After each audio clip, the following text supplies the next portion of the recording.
আজকের আলোচনা ব্লাড মানুষের শরীরের একটা উল্লেখযোগ্য composition. The vital composition of human body is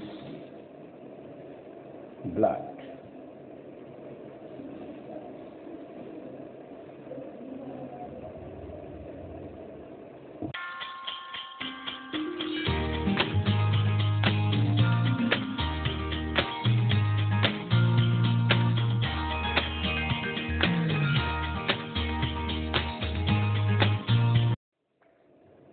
একটা শিহরিত শব্দ। আজকে আমরা যে টপিকটা নিয়ে আলোচনা করতে চলেছি তা মানুষের জীবনে একটা শিহরিত শব্দ, একটা ছোট্ট শব্দ, 2 অক্ষরের শব্দ, রক্ত। যে শব্দ শুনলেই গা ছমছম করে ওঠে, মানুষ চমকে ওঠে। রক্ত কেটে গেছে, রক্ত বেরিয়েছে, রক্ত বেরিয়ে নিত। রহস্যে ঘেরা শব্দ, চমকে ওঠার মতন একটা শব্দ। পৃথিবীতে যত শব্দে মানুষ চমকে ওঠে, যত শব্দে মানুষ আতঙ্কিত হয়, যত শব্দে মানুষ বিষাদগ্রস্ত, ভয়ে আতঙ্কিত হয়ে পড়ে, তার প্রধানতম শব্দ হল রক্ত। কি রক্ত, কি বলবো দিদি তোমাকে, কি রক্ত বেরিয়েছিল, কলকল করে পাঁঠা কাটার মতন রক্ত বেরিয়েছিল। পাশে যারা শুনছে আঁতকে উঠছে ভয়ে, কি সাংঘাতিক রক্ত। ডাক্তারবাবু, সে অর্থের কথা কি বলবো আপনাকে, সে যেন ফিনকি দিয়ে রক্ত বেরোচ্ছে, কলকল করে রক্ত বেরোচ্ছে। তো রক্ত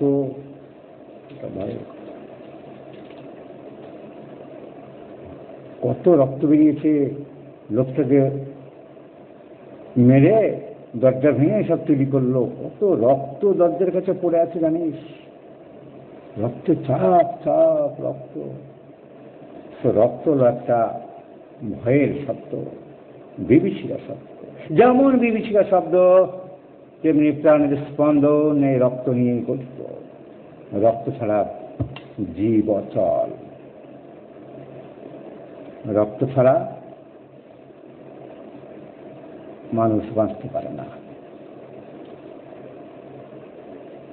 তবে কোনো কোনো পতঙ্গের মধ্যে রক্ত নেই, কোনো কোনো পোকার শরীরে রক্ত নেই। তাদের যে এক ধরনের ফ্লুইড আছে, রস, তারা রক্তের কাজ করে দিচ্ছে, যেটা আমাদের সিরাম। সেই সিরামটা হলো ওদের ফ্লুইড।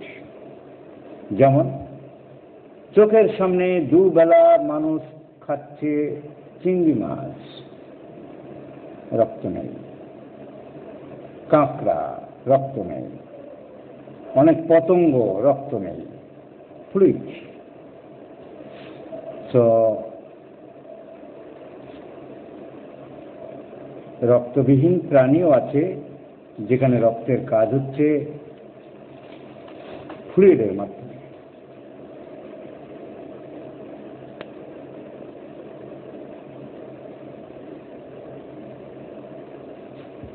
তো রক্ত নিয়ে আমরা আলোচনা করছি।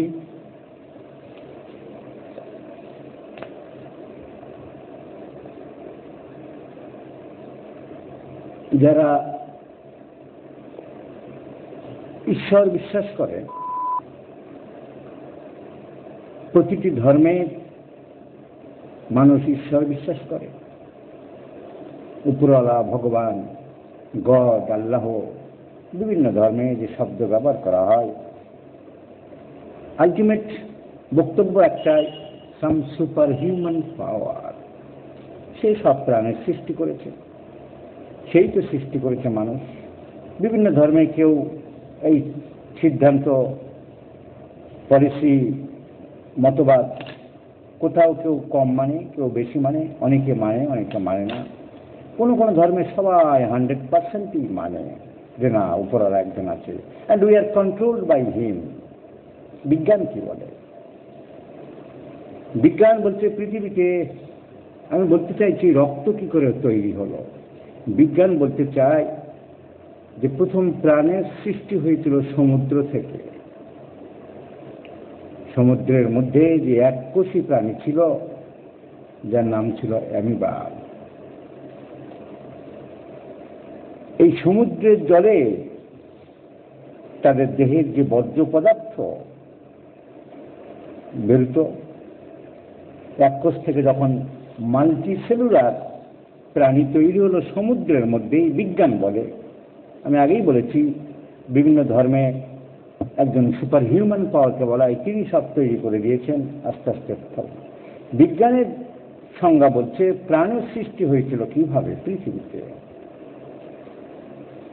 তো ওই মাল্টিসেলুলার অর্গানস যখন তাদের কাজ আরম্ভ করলো, দেহের অভ্যন্তরের কোষগুলির পুষ্টি সাধনের জন্য বাইরে থেকে কিছু জিনিস নিতে হবে, ছাড়তে হবে, তো পাইপস, ডাক্টস শরীরের মধ্যে সৃষ্টি হলো আস্তে আস্তে। যে নালীর সাহায্যে কোষগুলিতে খাবার পৌঁছে দেওয়া যায়, আবার সেখান থেকে বর্জ্য পদার্থ বের করে দেওয়া হয়, ওই পাইপ বা ডাক্ট হলো রক্তবাহী নালী। আস্তে আস্তে প্রাণের উদ্ভব হলো বিভিন্নভাবে। এভোলিউশন থিওরির মধ্য দিয়ে যখন বিভিন্ন প্রাণীর সৃষ্টি হলো, ওই ফ্লুইড ভিতরে যেটা, সেটাই রক্ত। আস্তে আস্তে সমুদ্রের জলের বিবর্তনের জন্যই তৈরি হলো প্রাণী কোষের মধ্যে রক্ত। বিজ্ঞান যেটা বলতে চায়। তো এই যে রক্ত আমরা দুই ভাগে ভাগ করতে পারি, একটা হচ্ছে লিকুইড পোর্শন, একটা হচ্ছে সলিড পোর্শন। ওর ভিতরে সলিড আছে যেটা আমরা এমনি চট করে বুঝতে পারি না, যখন জমাট বেঁধে যায় তখন বোঝা যায় ওই সলিড পার্টিকেলসগুলো জমাট বেঁধে গেছে বলে আমরা রক্তের জমাট বাঁধা অবস্থাটাকে দেখতে পারি, যাকে বলা হয় কোয়াগুলেশন অফ দ্য ব্লাড। তাহলে রক্তের আমরা দুটো ভাগ পাচ্ছি, একটা সলিড পার্ট আর একটা হলো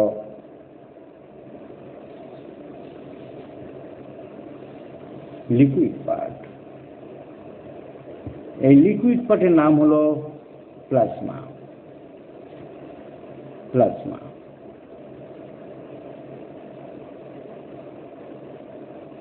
সলিড পার্টের তিনটি নাম, যাদের বলা হয় cells of the blood, RBC লোহিত কণিকা, ডব্লিউবিসি শ্বেত কণিকা, প্লেটলেটস বাংলায় বলা হয় অনুচক্রিকা। আরবিসির মেন কাজ কি? এর ভিতরে যে কেমিক্যাল পদার্থ থাকে, যে প্রোটিন থাকে, তার নাম হচ্ছে হিমোগ্লোবিন, যার জন্য ওদের সংখ্যাটা এত বেশি এবং ওদের জন্য রক্তটাকে আমরা লাল দেখি। তো রক্তের লাল হওয়ার কারণ হলো due to haemoglobin. It carries the oxygen and carbon dioxide. Oxygen from lungs to heart and heart to the general circulation, and carbon dioxide, the reverse process from the tissues to the heart. এক সময় চলতে চলতে যখন oxygen শেষ হয়ে যায় তখন carbon dioxide, carbon ভরতে থাকে, সেই কার্বনকে নিঃশেষ করার জন্য আবার ওই কার্বন ডাইঅক্সাইড কন্টেনিং ব্লাড চলে আসে হার্টের মধ্যে। আমরা জানি হার্টের রাইট সাইডে ঢুকে রাইট অ্যাট্রিয়াম, ওখান থেকে রাইট ভেন্ট্রিকেলে যায়, রাইট ভেন্ট্রিকেল থেকে উঠে দুই লাংসের মধ্যে যায়, লাংসে গিয়ে পিউরিফাইড হয়, ওই কার্বন ডাইঅক্সাইড বের করে দিয়ে আবার অক্সিজেন সিলিন্ডারে যেমন অক্সিজেন ভরা হয় কারখানায়, তো refilling by oxygen in the lungs.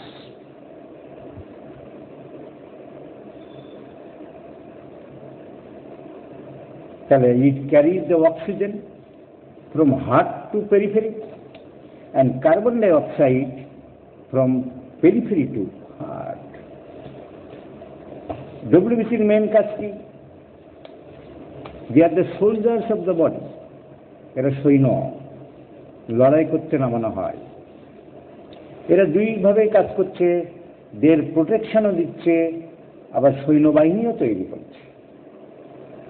They are the defensive mechanism of the body. Border security ফোর্সও আছে, আবার র্যাপিড অ্যাকশন ফোর্সও আছে। প্রয়োজনে দৌড়ে গিয়ে লাঠিপেটা করতে হবে। তাতে ওদের মধ্যেও যদি মরবে, প্রাণ দিলে দেবো, শহীদ হব। তা রোগ শক্তির সাথে লড়াই করার জন্য এরা রেডি। ডব্লিউবিসি এদের আবার অনেক ভাগ আছে, গ্রানুলোসাইটস অ্যান্ড অ্যাডগ্রানুলোসাইটস। যাদের ভিতরে ছোট ছোট গ্রানুলস থাকে তাদের বলা হয় গ্রানুলোসাইটস, যাদের ভিতরে গ্রানুলস নেই তাদের বলা হয় অ্যাবসেন্ট অ্যাডগ্রানুলোসাইটস। এই গ্রানুলোসাইটস আবার তিন ভাগে ভাগ করা আছে, নিউট্রোফিল, ইওসিনোফিল এবং বেসোফিল। আর অ্যাডগ্রানুলোসাইটস আবার দুটো ভাগ আছে, লিম্ফোসাইটস অ্যান্ড মনোসাইটস। এই লিম্ফোসাইটের মধ্যে আবার ভাগ আছে, এত ডিটেলস গেলে অনেকের মাথা খারাপ হবে, অনেকে আমি দেখেছি অনেক কম নলেজ রাখে। তো এই লিম্ফোসাইটসের মধ্যে টি লিম্ফোসাইটস থাকে, যারা বডির ডিফেন্সিভ মেকানিজমকে শক্তিশালী করে, ইমিউনিটি পাওয়ার বাড়ায়। এই যে কথায় কথায় আমরা ইমিউনিটি বলছি, responsive power of the body, immunity of the body. Immunity বাড়াতে হবে, রোগ প্রতিরোধক ক্ষমতা বাড়াতে হবে দেহে। কে করছে? It is by the WBC. ডব্লিউবিসির কে? লিম্ফোসাইটস। আর সৈনিক কারা? নিউট্রোফিল। এরা লড়াই করতে নামে শত্রু আসলে, এবং অনেকে মারাও যায়। মারা গেলে শত্রুর লাশ আর ডব্লিউবিসির এই নিউট্রোফিলের লাশ মিলেমিশে এক হয়ে যায়, কোনটা কার লাশ বোঝা যায় না। টোটাল লাশকে একসাথে বলা হয় পাস। পুঁজ হয়েছে। পুঁজ, এখানে ফোড়াটা পেকে গেছে, চেপে পুঁজটা বের করে দেয়। পুঁজটা কি? পুঁজটা বড় আনন্দের জিনিস নয়, শহীদের মৃতদেহ, the dead bodies of the neutrophils. আর প্লেটলেটের কাজ কি? সংক্ষেপে বলছি আমি। এই সমস্ত আমরা যখন কলেজে পড়াতাম, এক একটা টপিকে এক এক দিন লাগাতাম, ডিটেলস জানি, ডিটেলস পড়াশোনা আছে আমাদের। তো প্লেটলেটস বা এর আরেক নাম হচ্ছে অনুচক্রিকা, বা কোথাও কোথাও বাংলায় অনুকণিকাও বলে। তাহলে ডব্লিউবিসির আরেকটা কাজ বলেছি আমি, শত্রুকে খতম করা, প্লাস দেহের প্রতিরোধ ক্ষমতাকে বাড়িয়ে দেওয়া, রোগ সংক্রমণকে রোধ করা। আর অনুচক্রিকার কাজ হলো রক্তক্ষরণ বন্ধ করা। শরীরে কোথাও কেটে গেলে বেরো রক্ত, যত খুশি বেরো সারা তুই, না বেরোবে না। ওরা দৌড়ে আসে, এসে ক্লট করতে থাকে। এর ভিতরে ভাগ আছে, অনেক নিয়ম আছে, অনেক ফ্যাক্টর আছে। ফিব্রিনোজেন বলে জিনিস আছে, তার থেকে তৈরি হয় ফিব্রিন। সেই ফিব্রিন এসে জমাট বাঁধিয়ে দেয় রক্তকে। এই কেটে গেল, বেরো সালা, যত খুশি, না বেরোবে না। প্রকৃতি বলো, উপরওয়ালা বলো, নিয়ম করে দিয়েছে। তার তো সব ফাঁকা হয়ে যাবে, বডি সব শেষ হয়ে যাবে। কিন্তু না, ইচ্ছা মতো রক্ত বেরোতে পারবে না, দৌড়ে আসবে ওই রক্তের অনুচক্রিকা বা প্লেটলেটস, তাদের ভিতরে যে ফিব্রিনোজেন আছে, যে প্রথম্বিন বলে আরো জিনিস আছে, তারা এসে গার্ড দেবে, দেয়াল তুলে দেবে। ঝড় এসে গেছে, ঝঞ্ঝা এসে গেছে, আইলা এসে গেছে, কদিন আগে কি একটা হয়ে গেল, আমফান এসে গেছে, নদীর বাঁধ ভেঙে গেছে, বালির বস্তা তুলে দাও, বাঁধ তুলে দাও, হু হু করে সমুদ্রের জল যাতে না ঢোকে। ঠিক তেমনি যেমন বালির বস্তা ফেলেছিল, সিমেন্টের বস্তা ফেলেছিল, মাটি কেটে বাঁধ দিয়েছিল, তেমনি দৌড়ে আসছে প্রথম বিন ফিব্রিনোজেন। গার্ড দাও, গার্ড দাও, দেয়াল তোলো, বন্ধ করো, আর রক্ত বেরোতে দেবো না। দে আর দ্য ফিব্রিনোজেন। কোথায় থাকে? অনুচক্রিকার মধ্যে, প্লেটলেটের মধ্যে থাকে। So blood is the composite, blood is the vital fluids of the body. রক্ত হল শরীরের একটা ভাইটাল ফ্লুইড, জীবনী রস। ছেলেদের যেমন শুক্র রস একটা জীবনী রস, তেমনি রক্ত হলো একটা জীবনী রস। পুরুষের শরীরে দুটি জীবনী রস থাকে, একটা হলো সিমেন, একটা হলো রক্ত। আর বোথ সেক্সে মেয়েদের সিমেন থাকে না, কিন্তু আর দুই সেক্সে থাকে সেরিব্রোস্পাইনাল ফ্লুইড আর একটা জীবনী রস। তাহলে তিনটি জীবনী রস পুরুষদের ক্ষেত্রে শরীরে থাকে। সেরিব্রোস্পাইনাল ফ্লুইড, সেরিব্রাম ভেন্ট্রিকেল থেকে তৈরি হচ্ছে, choroid plexus of the lateral ventricles. Anatomy যখন পড়াবো, যে ক্লাসগুলোতে পড়াবো, this is the vital fluid. ওই সেরিব্রোস্পাইনাল ফ্লুইড কমে গেলে সর্বনাশ হয়। Blood, another vital fluid, and semen is the another vital fluid. The three vital fluids are present in case of male. আর মেয়েদের শরীরে ভাইটাল ফ্লুইড, সেরিব্রোস্পাইনাল ফ্লুইড তো থাকবেই, blood থাকবেই, আর একটা vital fluid in lactating mother milk in the breast. যে vital ফ্লুইডের জন্যে আমরা প্রত্যেকেই ছোট থেকে বড় হতে পেরেছি। This is another vital fluids.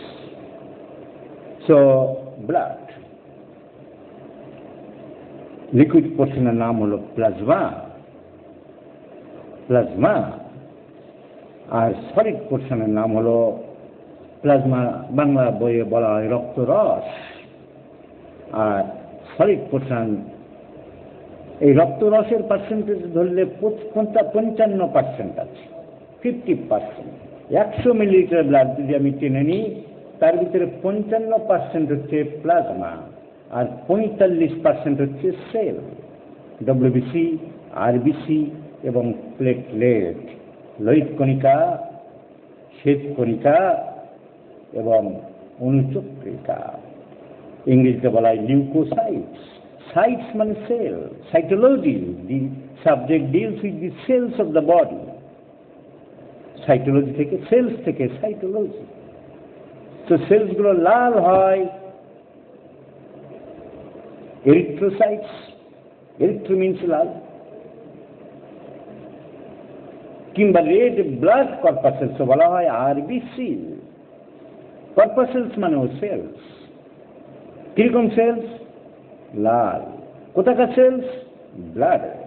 So red blood corpuscles. আর সাদাগুলোর নাম আছে ডব্লিউবিসি, হোয়াইট ব্লাড কর্পাসেলস। ব্লাডের সেলস কিন্তু সাদা মতন দেখতে, হোয়াইট ব্লাড কর্পাসেলস। আর লিউকোসাইটস, লিউকো মিন্স হোয়াইট, সাদা। যে সেলসগুলো সাদা দেখতে, তাই নাম হয়েছে লিউকোসাইটস। লিউকো, LUCO, লিউকো কথার মানে হলো সাদা। লিউকোরিয়া, যে ডিসচার্জটা সাদা। লিউকোপ্লাস্টা, যে প্লাস্টার অ্যাডহেসিভ আঠাটা সাদা রঙের দেখতে, তাই তার নাম লিউকোপ্লাস্টা। চামড়ায় যখন সাদা দাগ হচ্ছে, তাই তাকে আমরা বলছি লিউকোডার্মা। ডার্মা মানে চামড়া, ডার্মাটোলজিস্ট যে চামড়া নিয়ে কাজ কারবার করে, dermatologist. So, leukorrhea, leukoderma, leukocytes, and the third cells আমি বললাম প্লেটলেটস বা অনুচক্রিকা।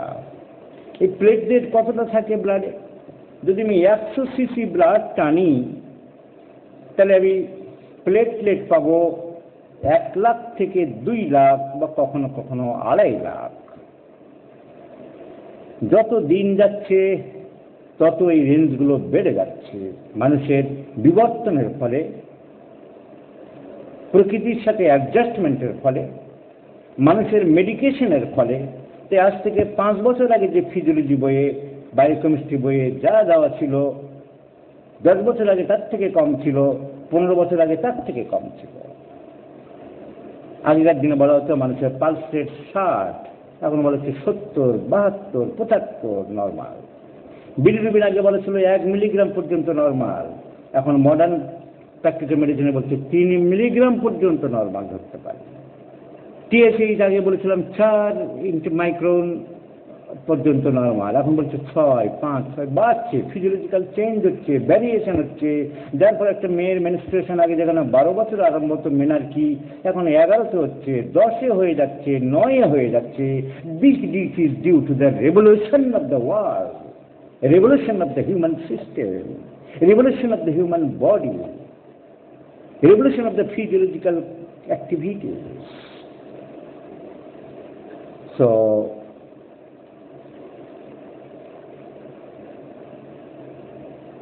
blood, platelets 1 থেকে 2 লাখ, 2.5 লাখ, হেমোগ্লোবিন 12 থেকে 14 মিলিগ্রাম, 12 থেকে 14। আরবিসি আগে বলা হতো 3 লাখ, 5 লাখ, 4 লাখ, 4.5 লাখ, এখন বলা হচ্ছে 5 লাখ পর্যন্ত নর্মাল ধরা হয়। আর ডব্লিউবিসি রেঞ্জ ভ্যারিজ, 4000, 5000, 6000, 8000, 10000, 11000, এমনকি বলা হচ্ছে 12000ও পর্যন্ত নর্মাল হতে পারে। সেই পর্যন্ত যা বললাম, যা বুঝালাম, আমরা যা জানলাম, তাতে বলছি blood is the vital fluid of the body. তার রং লাল কেন? Due to haemoglobin. আরবিসির মধ্যে যে হেমোগ্লোবিন থাকে তারই পাওয়ারটা বেশি, সেই হলো বড় নেতা। এই নেতা বলছে আমার কথায় সব চলতে হবে, আমার রঙে রঞ্জিত হতে হবে, তাই ব্লাডের রং লাল, ডিউ টু হেমোগ্লোবিন। আর সবাই চাপও পড়ে গেছে। এই ব্লাডকে যদি আমরা 2 ভাগে ভাগ করি, একটা হচ্ছে যে লিকুইড পোর্শন, তার নাম প্লাজমা বা রক্তরস, আর একটা সলিড পোর্শন, তার নাম হচ্ছে cells of the blood, cellular elements of the blood, কোষ অফ দ্য ব্লাড। এই কোষ অফ দ্য ব্লাডের 3 ভাগে ভাগ করি আমরা, আরবিসি, ডব্লিউবিসি আর প্লেটলেট। আরবিসির মধ্যে একটা জিনিস থাকে, তার নাম প্রোটিন, তার নাম হচ্ছে হেমোগ্লোবিন। যে হেমোগ্লোবিন অক্সিজেন ক্যারি করে, হার্ট থেকে অক্সিজেন সাপ্লাই নেয়, ট্র্যাক ভর্তি করে নিয়ে চলে আসছে অক্সিজেন, যেখানে যেখানে যা দেওয়া দিয়ে দিল, ট্র্যাক খালি হয়ে গেল, আবার গাড়িটা ফেরত যাচ্ছে, ফেরত দিয়ে আবার অক্সিজেন ভরছে, হার্টে ফেরত যাচ্ছে। হার্ট বলছে আমি তো অক্সিজেন ভরি না ভাই, আমি সিলিন্ডারগুলো রিসিভ করি, অক্সিজেন ভরবে আমার পাশের প্রতিবেশী 2 জন, আমার এই সিস্টার কনসার্ন লাংস, আমি ওখানে পাঠিয়ে দিচ্ছি। তো ওখানে পাঠিয়ে দিল ও sister concern of the heart, সে অক্সিজেন ভরে দিল, হার্ট আবার নিয়ে আসলো। হার্ট ইজ দ্য মিডিয়া,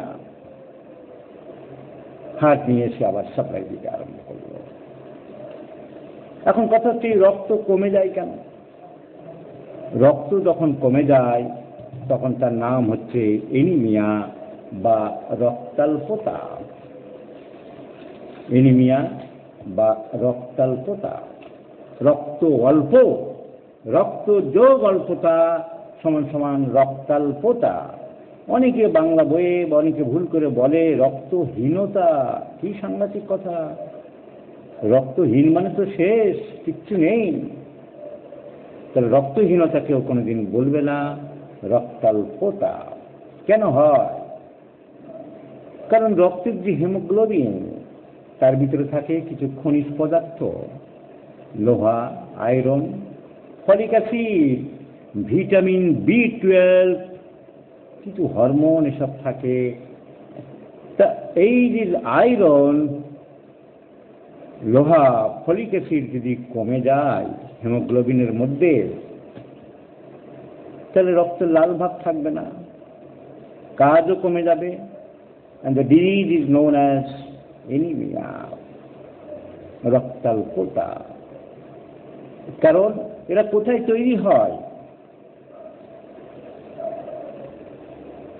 এই রেড ব্লাড সেলস গুলো তৈরি হয় বোন ম্যারো, হাড়ের যে মজ্জা।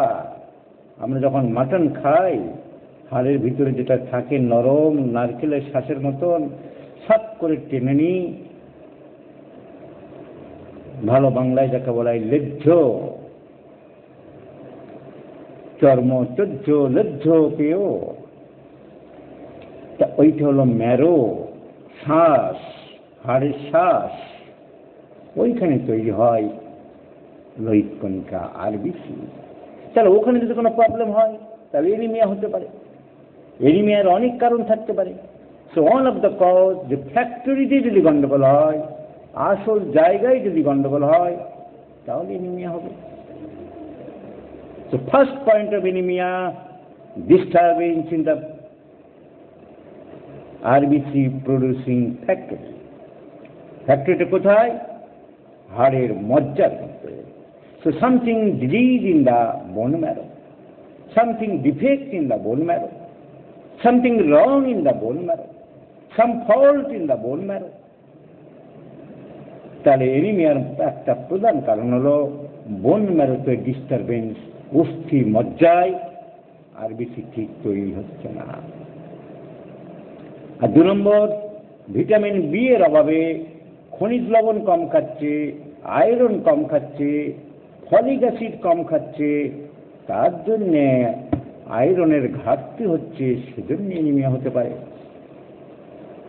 সো মেন কারণ দুটো, একটা হচ্ছে অরিজিনাল ফ্যাক্টরিতে গন্ডগোল, আর হচ্ছে ফ্যাক্টরিতে তৈরি হচ্ছে ঠিক, কিন্তু তাকে বাঁচিয়ে রাখতে গেলে, উজ্জীবিত করতে গেলে আরো যেসব খাবার দিতে হবে, যা নিউট্রিশন দিতে হবে, যা ফুড দিতে হবে, যা সাপ্লিমেন্টস দিতে হবে, তা ঠিক মতো দেওয়া হচ্ছে না। নিরামিষ খাই, আই এম ভেজিটেরিয়ান, আমার মক্কেল বলে গেছে তুমি ভেজিটেরিয়ান খাও, খাচ্ছে ভালো, কিন্তু সে ভেজিটেবলসের মধ্যে আয়রন কন্টেনিং খাবার সে খাচ্ছে না। মাছ মাংস ডিম যারা খায় তারা কিছু না কিছু আয়রন পায়, প্রোটিন আয়রন। তো আয়রন ডেফিসিয়েন্সি, এই এনিমিয়ার তার অনেক রকম ভাগ আছে। মেন যেটা বেশিরভাগ দেখা যায় সেটা হচ্ছে আয়রন ডেফিসিয়েন্সি এনিমিয়া। আর কি কারণে এনিমিয়া হতে পারে? 1 নম্বর বললাম ফ্যাক্টরিতে গন্ডগোল, বোন ম্যারো, হাড়ের মজ্জার ভিতরে রোগ আছে, সেসব রোগ আলোচনা করব পরে, ধীরে ধীরে, স্লোলি, গ্রাজুয়ালি, আর ইনসিডিয়াসলি, আইস্তা আইস্তা। হিন্দি মে আইস্তা আইস্তা, হিন্দি থেকে বাংলায় শব্দ আস্তে আস্তে। তো মানে হিন্দি আর বাংলা খুব সিমিলার, কাছাকাছি হিন্দির থেকে বাংলা। দৌড়ানো মানে ছোটা, আর দাঁড়ানো মানে থামা।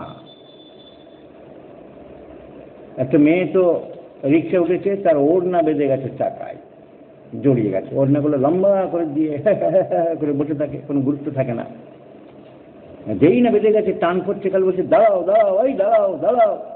আর ও কি ভাবছে, বাংলা দাঁড়াও শব্দ বোঝে না, বিহারি রিক্সাওয়ালা। ও ভাবছে আরো জোরে বোঝায়, তাড়া আছে ম্যামের, তাড়াতাড়ি চালাতে বলছে। ও ভাবছে দৌড়াও দৌড়াও দৌড়াও, আরো জোরে চালাচ্ছে, ধম করে না পড়বে রিক্সা থেকে। তোমাকে দাঁড়াতে বলছি বাবা, আমি তো ভাবছি দৌড়াতে হবে। সো ভাষার বোঝার গন্ডগোল হলেই খুব সর্বনাশ।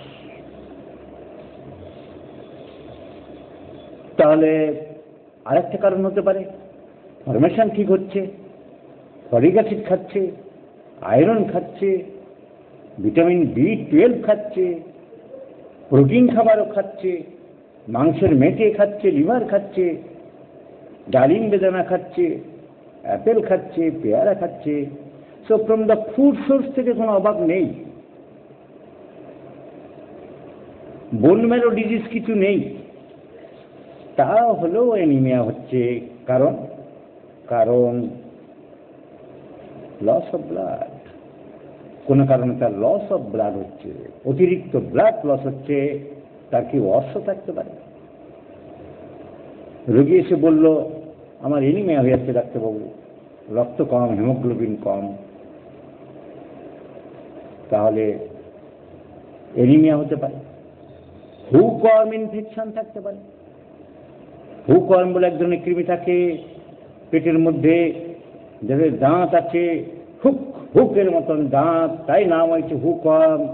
কামড়ায়, কামড়ে কামড়ে রক্ত বের করে নেয়, প্রচুর পরিমাণে রক্ত খাচ্ছে। শরীরের ইন্টেস্টিনটাকে শ্বশুর বাড়ি ভাবে যে আমি শ্বশুর বাড়িতে এসেছি, যত খুঁজি শালা রক্ত বের করে করে খাবো। তাহলে হুকওয়ার্ম ইনফেকশন হতে পারে, অসেপ্টিক হতে পারে, হেমারেজ, অন্য কোনো জায়গা থেকে হেমারেজ হচ্ছে, ব্লিডিং গাউন্স হতে পারে, ক্যান্সার, হেমারেজিক ডায়াথিসিস, সামান্য কেটে গেলে প্রচুর রক্ত বেরোচ্ছে, মেয়েদের মেনোরেজিয়া, মেট্রোরেজিয়া, মেনোরিয়া, তার থেকে হতে পারে। তাহলে you have to know all the causes, you have to point out all the clues, you have to look after all the facts and circumstances. কি কারণে অ্যানিমিয়া হচ্ছে তোমাকে বুঝতে হবে, তোমাকে জানতে হবে। আমার সব জানার দরকার নেই, আমি অ্যানাটমি ফিজিওলজি মানি না, আমি অর্গানন মায়াজম মানি, ওই দিয়ে সব সাজিয়ে দেবো। কি ভালো, কি ভালো। আমি হুকওয়ার্ম জানলাম না, তার জন্য অ্যানিমিয়া হতে পারে। আমি অর্থ আছে কিনা খোঁজ নিলাম না, তার জন্য হতে পারে। আয়রন ডেফিসিয়েন্সি হচ্ছে কিনা তা খোঁজ নিলাম না, অ্যানাটমি ফিজিওলজি লাগবে না, প্র্যাকটিস অফ মেডিসিন লাগবে না, মডার্ন দুনিয়ার কোনো খোঁজ খবর রাখতে হবে না। আমি মায়াজম মান, আমি অর্গানন মান, আমি এক হাতুড়ে বাবু। আমি বাংলা বই পড়েছি তো একখানা, তাতে তো লেখা আছে সব সারে। আমি ওইটা নিয়েই তো সারাদিন জাবর কাটছি, ওইটা নিয়েই তো মাঝে মাঝে মাস্টারি করছি, আর পার্ট টাইম এর বই থেকে 2 লাইন, ওর বই থেকে 2 লাইন, ওর বই থেকে 2 লাইন তুলে দিচ্ছি। ভাবছি দেখাচ্ছি কত পণ্ডিত, আবার বলছি দেখো আমার কি নাকে কান্না, আমার পিছনে লোকে লাগে, তোমাদের কত শেখাতে চায়। গর্তের ভিতরে লোকজন লুকিয়ে থাকে, মাঝে মাঝে বেরিয়েছে আমার পিছনে লাগে, তা আমি কি করে শেখাবো। এই নাটক চলছে নিরন্তর, এই খেলা চলছে নিরন্তর। But we have to know the anatomy, we have to know the physiology, we have to know the pathology. We should have a good idea about the different branches of the modern medical science. তাহলে blood loss হচ্ছে কিনা আমাকে দেখতে হবে, original সোর্সে কোনো ফরমেশনে গন্ডগোল কেন দেখতে হবে।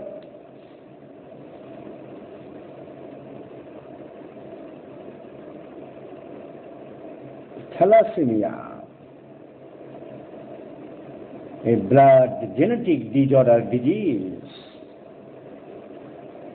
ওই ফরমেশনের গন্ডগোল। কিছু রাসায়নিক কেমিক্যাল সাবস্টেন্স শরীরে, আমি আপেল খাচ্ছি, বেদানা খাচ্ছি, আমলকি খাচ্ছি, আয়রনের অভাব নেই, কিন্তু সে আয়রনকে কাজে লাগাতে দিচ্ছে না। কিছু কেমিক্যাল সাবস্টেন্স শরীরে বেশি প্রবেশ করে গেছে, তারাওকে বাধা সৃষ্টি করছে, তোদের আরবিসির মধ্যে, হেমোগ্লোবিনের মধ্যে ঢুকতে দেব না। দাদাগিরি কারা তারা?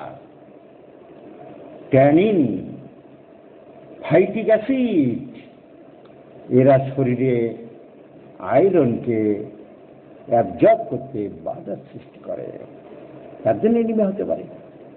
So there are different causes of anaemia. পুরাতন রোগ থাকলে টিউবারকুলোসিস, পালমোনারি টিউবারকুলোসিস থাকলে হতে পারে। তাহলে ডিটেলস আমি বললে, শুধু এই এনিমিয়া নিয়ে বললে রাত কভার করে হয়ে যাবে, করে দিতে পারি। আরও আছে ম্যাগলোব্লাস্টিক এনিমিয়া, হেমোসাইটিক এনিমিয়া, হেমোলাইটিক এনিমিয়া। প্রচুর চাপে, প্রচুর পড়াশোনার দরকার, প্রচুর ব্যাপার আছে। শুধু সংক্ষেপে আমি সাধারণ ডাক্তারদের জন্য, সাধারণ চিকিৎসকদের জন্য যেটুকু দরকার সেটুকুই বললাম। সেটুকু সাবস্টেন্স করলে, জিস্ট করলে কি দাঁড়ালো? আমি বলতে চাইছি যে শরীরের মেইন কম্পোজিশন ব্লাড।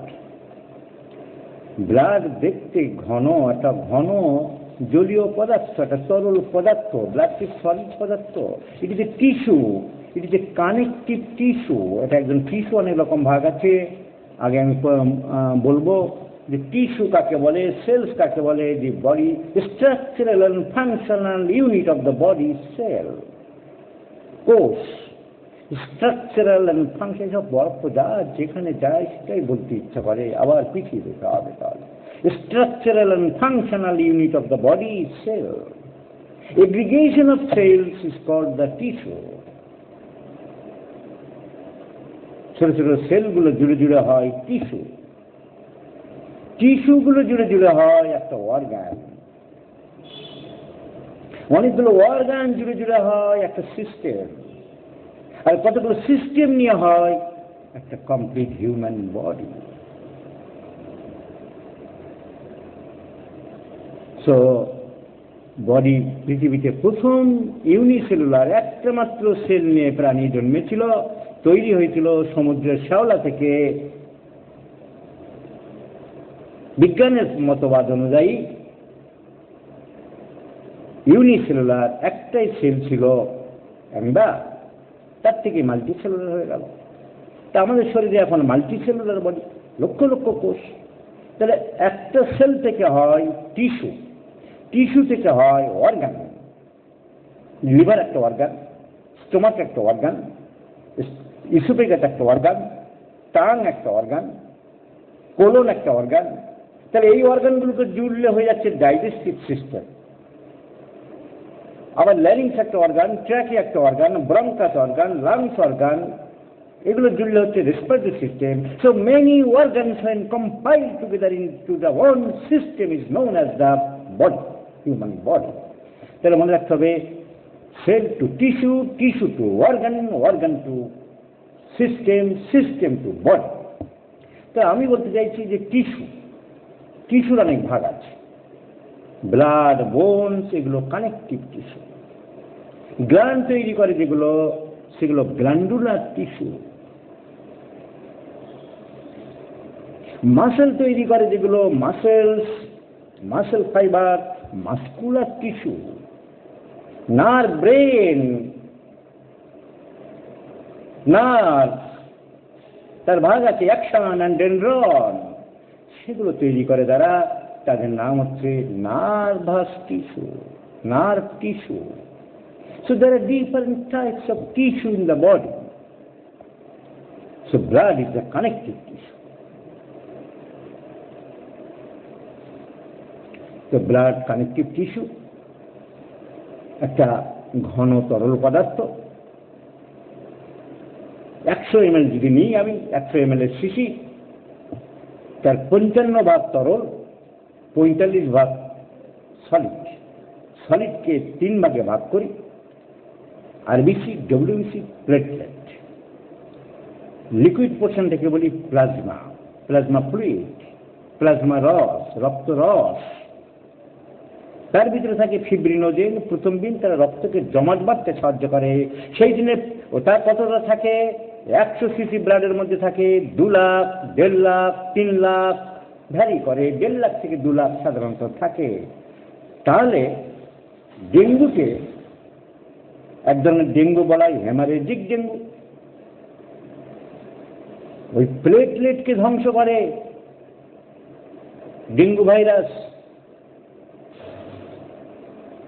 তাহলে প্লেটলেটকে যদি ধ্বংস করে, প্লেটলেট কমে যায়, তাই লোকে ঘাবড়ে যায়, এই তোমার পেশেন্টের প্লেটলেট খুব কমে গেছে। প্রাইভেট হসপিটালগুলোতে পেশেন্ট বাঁচানো যাবে না, এক্ষুনি ইঞ্জেকশন দিতে হবে, 2 লাখ টাকা নিয়ে এসো, ভয় দেখিয়ে দিল। ওগুলোকে ব্যবসা সেন্টার, চিকিৎসা নামে ব্যবসা, শিক্ষার নামে ব্যবসা, জালিয়াতি। আজকাল চলছে দুটো ভালো ব্যবসা, সব থেকে ভালো ব্যবসা চিকিৎসা আর শিক্ষা। স্কুলের ব্যাগ, বই সব আমরা দেবো, এত টাকা জমা দাও, জুতো আমরা দেবো। জুতোর ব্যবসা স্কুল থেকে।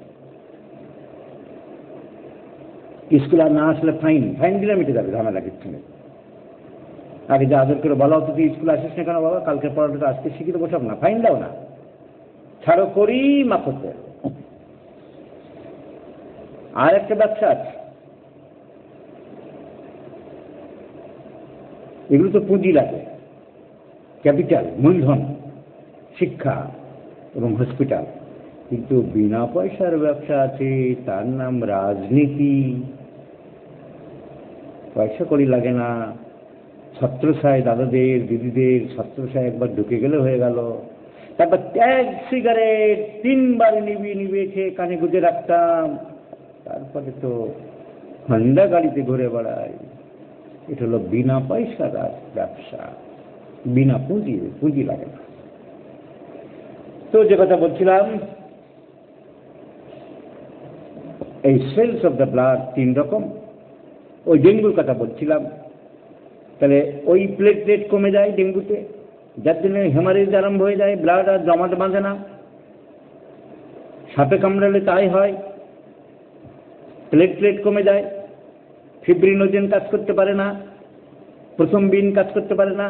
ওই ব্লাড জমা বাঁধার উপর একটা আলাদা টপিক, তাকে বলে কোয়াগুলেশন ফ্যাক্টর। বল, আমি তো শুধু হঠাৎ করে একটাকে বলে চলে যাব না, আমি প্র্যাকটিক্যাল ওরিয়েন্টেড বলতে চাই। ওর সাথে রিলেটেড ডিজিজ, ওর সাথে রিলেটেড হোমিওপ্যাথিক মেডিসিন সবই আলোচনা করব, তাই সময় লাগে। ইট টেক্স টাইম টু মিল। তাহলে আরবিসি, ডব্লিউবিসি, প্লেটলেটস আমরা পড়েছি। আরবিসির আরেক নাম হচ্ছে রেড ব্লাড কর্পাসেস অর লিউকোসাইটস। এই বোন ম্যারো থেকে কিভাবে যাতে ম্যাচিওর আরবিসি আছে, তার 8টা স্টেজ আছে। পলিক্লোসাইটস, এরিথ্রোসাইটস, রেটিকুলোসাইটস, এন্ডোথেলিয়াল সাইটস। ওরে বাবা, মাথা খারাপ হয়ে যাবে এখন বললে, বলবো না এখন। তো এখন শুধু বলবো যে আরবিসির মধ্যে একরকম প্রোটিন সাবস্টেন্স থাকে যার নাম হেমোগ্লোবিন, যার জন্য রক্তটা দেখতে লাল। এরা অক্সিজেন ক্যারি করে। যখন অক্সিজেন শেষ হয়ে যায় টিস্যু থেকে, পা থেকে, মাথা থেকে, বিভিন্ন জায়গা থেকে, তখন কার্বনে ভরে যায়, কার্বনিক অ্যাসিডে ভরে যায়। এই কার্বনিক অ্যাসিড যখন ভরে যায়, কার্বন ডাইঅক্সাইড যখন ভরে যায়, তখন হার্টের ভিতরে দৌড়ে নিয়ে আসে ট্র্যাকে করে চারিদিক থেকে হার্ট। আমি বলেছি কি, হার্ট মালটাকে জমা নিচ্ছে, কিন্তু তার সিস্টার কনসার্ন আছে 2 দিকে 2টো লাংস, তাদের কাছে পাঠিয়ে দেয়, তারা তোমরা ফিল আপ করো।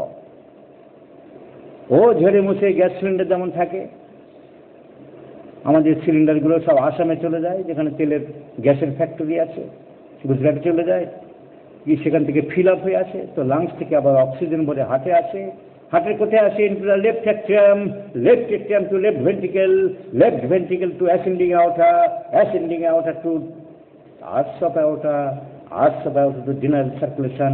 উপরের দিকে উঠে চলে যাচ্ছে, উপরের দিকে ক্যারোটিড আর্টারি, ক্যারোটিড আর্টারি, হাতের দিকে subclavian artery, axillary artery,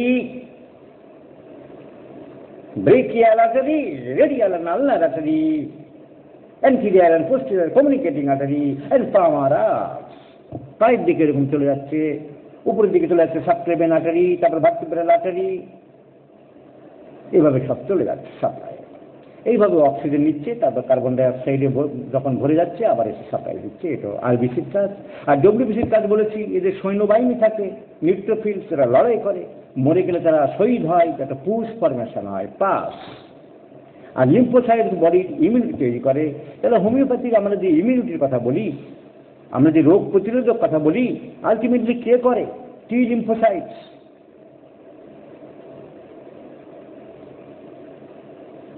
So, cells of the blood is very important. Lymphocytes. এরাই বডি রোগ প্রতিরোধক হয়। এইডসে কি হয়? AIDS acquired immunity deficiency syndrome. এই টি লিম্ফোসাইটস ওই ভাইরাসটা শেষ করে দেয়, সারারা খাবার জিনিস পায় না। মানুষের টি লিম্ফোসাইটস কুড়ে কুড়ে শেষ করে দেবে। তাহলে কি হচ্ছে? ওর কাজ কি? ও তো লিভার নয়, কিডনি নয়, হার্ট নয়, ফুসফুস নয় যে অন্য ক্ষতি করছে। ওর কাজ হচ্ছে দেহের রোগ প্রতিরোধ রক্ষা করা। তাহলে রোগ প্রতিরোধ আর রক্ষা করতে পারছে না, লিম্ফোসাইট শেষ করে দিচ্ছে। জ্বর হচ্ছে ঘন ঘন, ঠান্ডা লাগছে ঘন ঘন, সর্দি লাগছে ঘন ঘন, পাতলা পায়খানা হচ্ছে ঘন ঘন, তাহলে রোগটার চেহারা খারাপ হয়ে যাচ্ছে, ওজন খারাপ হয়ে যাচ্ছে, ডিহাইড্রেশন হচ্ছে, এমাসিয়েশন হচ্ছে, ম্যাল নিউট্রিশন হচ্ছে, পাতলা পায়খানা হচ্ছে, ডাক্তারবাবু দুদিন পর পর জ্বর হচ্ছে, আমার এত জ্বর হচ্ছে কেন ঘন ঘন, আমার এত সর্দি লাগছে কেন, এত পাতলা পায়খানা হচ্ছে কেন? কেন তুমি কোনো সুন্দরী কলগার্লের সাথে মিলিত হয়েছিলে নাকি বন্ধু? হ্যাঁ ডাক্তারবাবু, একবার হয়েছিল, ওখান থেকেই তোমার এইডস হয়েছে, acquired immune deficiency syndrome. Now we are being attacked by the AIDS. আমি এইডস জানি না, প্র্যাকটিস অফ মেডিসিনে পড়িনি, এইডস রোগ কি জীবনে বাবার জীবনে শুনিনি। আমি জানি মায়াজম আর হোমিও অর্গানন জানলে আর মেটিমেডিকা জানলে সব হয়ে যাবে। পাতলা পায়খানা, হেপাটাইটিসে খুঁজছি, ঘন ঘন সর্দি আছে, টিউবারকুলিনাম দিচ্ছি, কিচ্ছু হচ্ছে না। হবে কেন? কোনো ওষুধই তো কাজ করবে না, বডি রোগ প্রতিরোধক ক্ষমতাই তো নেই। ওষুধ কি করে? তোমার হোমিওপ্যাথি ওষুধ কিভাবে সারাচ্ছে?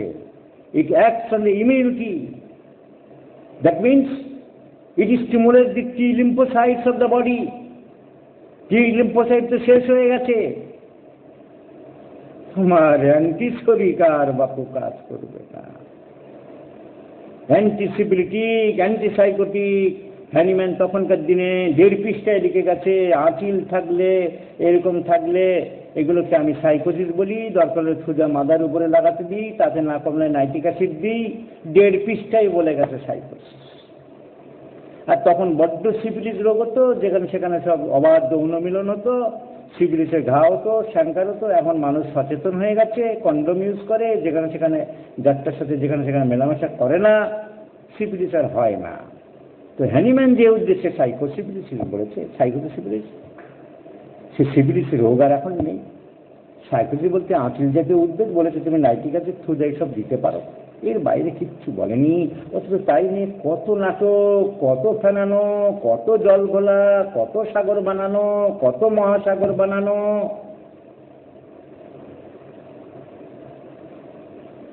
কত বই, আমি এর বই কিনেছি 500 টাকা মায়াজম, স্যার মায়াজম সম্বন্ধে আরো বলুন, আরো জানতে চাই। হ্যাঁ জানাবো, আমি আগরওয়ালের মায়াজম কিনেছি, ঝুনঝুনওয়ালার মায়াজম বই আছে, চটিওয়ালার বই আছে, ঠেলাওয়ালার বই আছে। হ্যানিম্যান বলেছে সাইকোসিস 1.5 পাতা, ক্রনিক ডিজিজ খুলে দেখবি আমার কথা মেলে কি না। 1.5 পাতা। যে আবিষ্কার করলো, যে জন্ম দিল, সে বললো 1.5 পাতা, তুমি করছো 1500 পাতা। গাইড দেবে রিসার্চ করে, পাকামো করে। তো মেটিমেডিকা জানতে হবে, সিমটম জানতে হবে, সিমটম মেলাতে হবে, সেটা হলো প্রথম কথা। হ্যানিম্যানের homeopathic theory is correct, very scientific theory. একটা গাছের পাতা নিলাম, একটা গাছের জুস নিলাম, জুসটার ভিতরে কি ক্ষমতা আছে আমি জানি না, ক্ষমতা দেখার জন্য একটা লোককে খাওয়ালাম, রোজ খাওয়ালাম, আর একটা ডায়েরি আর একটা খাতা নিয়ে বসে রইলাম। বলো কি হচ্ছে? চোখ লাল হচ্ছে, কান কটকট করছে, নাক চুলকাচ্ছে, পেট ভুটভুট করছে, নোট করলাম। চেম্বারে বসে রইলাম ওই খাতাটা নিয়ে। ডাক্তারবাবু বলো কি হয়েছে? আমার নাক কটকট করছে, পেট ভুটভুট করছে, বাহ মিলে গেল তোমার এর সাথে, এটা দিলাম। This is very scientific theory. মেথেমেটিকায় জোর না দিয়ে এখানে মায়াজম কটকটি করে লাভ নেই। হ্যানিম্যান বলেছে লাস্টের দিকে, তখনই ওনার থিওরি অনেকে মানতে চাইনি, বলেছে যে সিফিলিস সাইকোসিসের এই ব্যাপার। আর বিশেষ করে ক্রনিক ডিজিজের বলছে সাপ্রেশন একটা মেন কারণ, যেটা এখন অ্যালোপ্যাথি ডাক্তারও স্বীকার করছে। চর্মরোগে মলম লাগানো, তো ওইটুকুই মায়া। চর্মরোগে যদি মলম লাগানো হয়ে থাকে, সাপ্রেশন হয়ে থাকে, তাহলে তোমার ওই suppression by any means, by any way ফেরত আসবে। সেখানে তুমি ওই গ্রুপের ওষুধ দিতে হবে, sulphur, psorinum, hepar sulphur, graphites, যা সিমটম মিলবে। মায়াজম মানে কি? সিমটমের উপরেই। আর সিফিলিস সাইকোসিস উনি বেশি কিছু বলেননি, লোকে ফেনি এই কাণ্ডটি করছে। তাহলে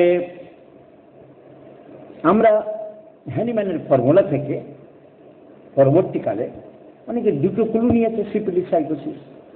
এই সাইকোসিস যদি আঁচল জাতীয় হয়, গ্রোথ জাতীয় হয়, তাহলে অল গ্রোথ মে কাম আন্ডার সাইকোসিস। আর সিফিলিসের যে ঘা হতো, পুষ পড়তো, ডিস্ট্রাকশন হতো, তা অল দ্য ডিস্ট্রাকশন আমরা সিফিলিটিক গ্রুপের যেসব ওষুধের ওই ডিস্ট্রাকটিভ টেন্ডেন্সি আছে সেই দিকে আমরা যেতে পারি। এইটা হলো আমাদের থিঙ্কিং, এই থাকবে, তার বেশি কিছু নয়। বেশি কিছু জানতে হবে ম্যাথমেটিকা, বেশি কিছু জানতে হবে নলেজ অফ ডিজিজ, বেশি কিছু জানতে হবে scope and limitation of homeopathy, এইসবগুলোর দিকে মন দিতে হবে। তাহলে আমি কি বলছিলাম, ভুলে গেলাম সাইজটা, কি যেন আলোচনা করছিলাম। তো এই যে রক্ত, আরবিসি তৈরি হয় কোথায় আমরা বলেছি, বোন ম্যারোতে। তাহলে এনিমি আমরা প্র্যাকটিক্যালি চলে এসেছিলাম, থিওরিটিক্যালি ওইটুকু বলে প্র্যাকটিক্যালে চলে এসেছি। আবার থিওরিটিক্যালি যখন দরকার হবে সেখানে বলবো। প্লেটলেট আমরা 3টে আলোচনা করেছি। ডব্লিউবিসির মেন কাজ কি? ডব্লিউবিসি অসুস্থ হলে, ভেঙে পড়লে, মরে গেলে কি হয়? যুদ্ধ করে, না পারলে পুজ হয়ে যায়। আমরা ডব্লিউবিসির এটা পড়েছি যে ডব্লিউবিসির লিম্ফোসাইটস বডির ডিফেন্সিভ মেকানিজম, ইমিউনিটি তৈরি করে। এইডস ইমিউনিটি শেষ করে দেয়, কারণ টি লিম্ফোসাইট শেষ করে দেয়। ওই এইডস বলতে গেছিলাম, সরি, এবার মনে পড়েছে।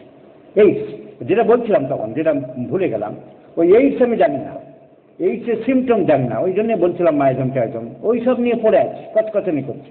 আদৌ লোক থেকে তুমি কোনো ইমপ্রুভ করতে পারবে না, সেই সহজ সত্য কথাটা তুমি বলতে পারছো না, কারণ তোমার এইডস সম্বন্ধে কোনো ধারণা নেই, তোমার ডব্লিউবিসি সম্বন্ধে কোনো ধারণা নেই, তোমার টি লিম্ফোসাইট সম্বন্ধে কোনো ধারণা নেই, তোমার মায়াজম সম্বন্ধে ধারণা, অর্গানন সম্বন্ধে ধারণা, ক্রনিক ডিজিজ ধারণা, কিন্তু এইসব প্র্যাকটিক্যাল ব্যাপারগুলো জানো না। অর্গানন ঠিক আছে, মায়াজম ঠিক আছে, হোমিওপ্যাথিক ম্যাথমেটিকা ঠিক আছে, কিন্তু দিস ডিজিজ ইজ ইনকিউরেবল। কারণ যে কাজ করবে তার কাজ করার ক্ষমতা নেই, তার মেরুদণ্ড ভেঙে গেছে। The immune power of the body is lost. The defensive mechanism of the body is exhausted. The protection of the body has gone away. কি করে জানবো? আমি ডব্লিউবিসি জানলে, লিম্ফোসাইট জানলে এবং এইডস রোগটা জানলে তবে তো জানবো। তাহলে আমি এনিমিয়ার কারণ জানলাম, যে ওখানে রক্ত তৈরি হচ্ছে না। রক্ত যদি তৈরি না হয়, ওই সেল যদি খারাপ হয়ে যায়, তাহলে ওখানে একটা রোগ আছে, তাকে বলা হয়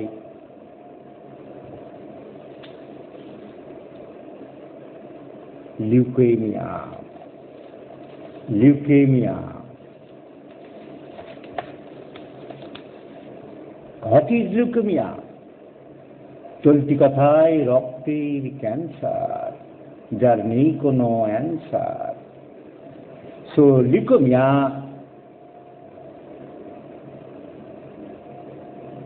আর বেশি তৈরি হতে পারছে না। মাঝখান থেকে কি করছে? ডব্লিউবিসির দাদাগিরি বেড়ে যাচ্ছে, ডব্লিউবিসির দাপট বেড়ে যাচ্ছে। So maximum increase of the WBC, white blood cells structure করে বেড়ে যাচ্ছে। 4,000, 5,000, 6,000, 7,000, 8,000, 10,000, 12,000, 18,000, 20,000, বাড়ছে এখানে বাড়ছে। So abnormal growth and rise of WBC causes leukemia. সাদা কণিকার, শ্বেত কণিকার অস্বাভাবিক বৃদ্ধি, নিয়ন্ত্রণহীন বৃদ্ধি।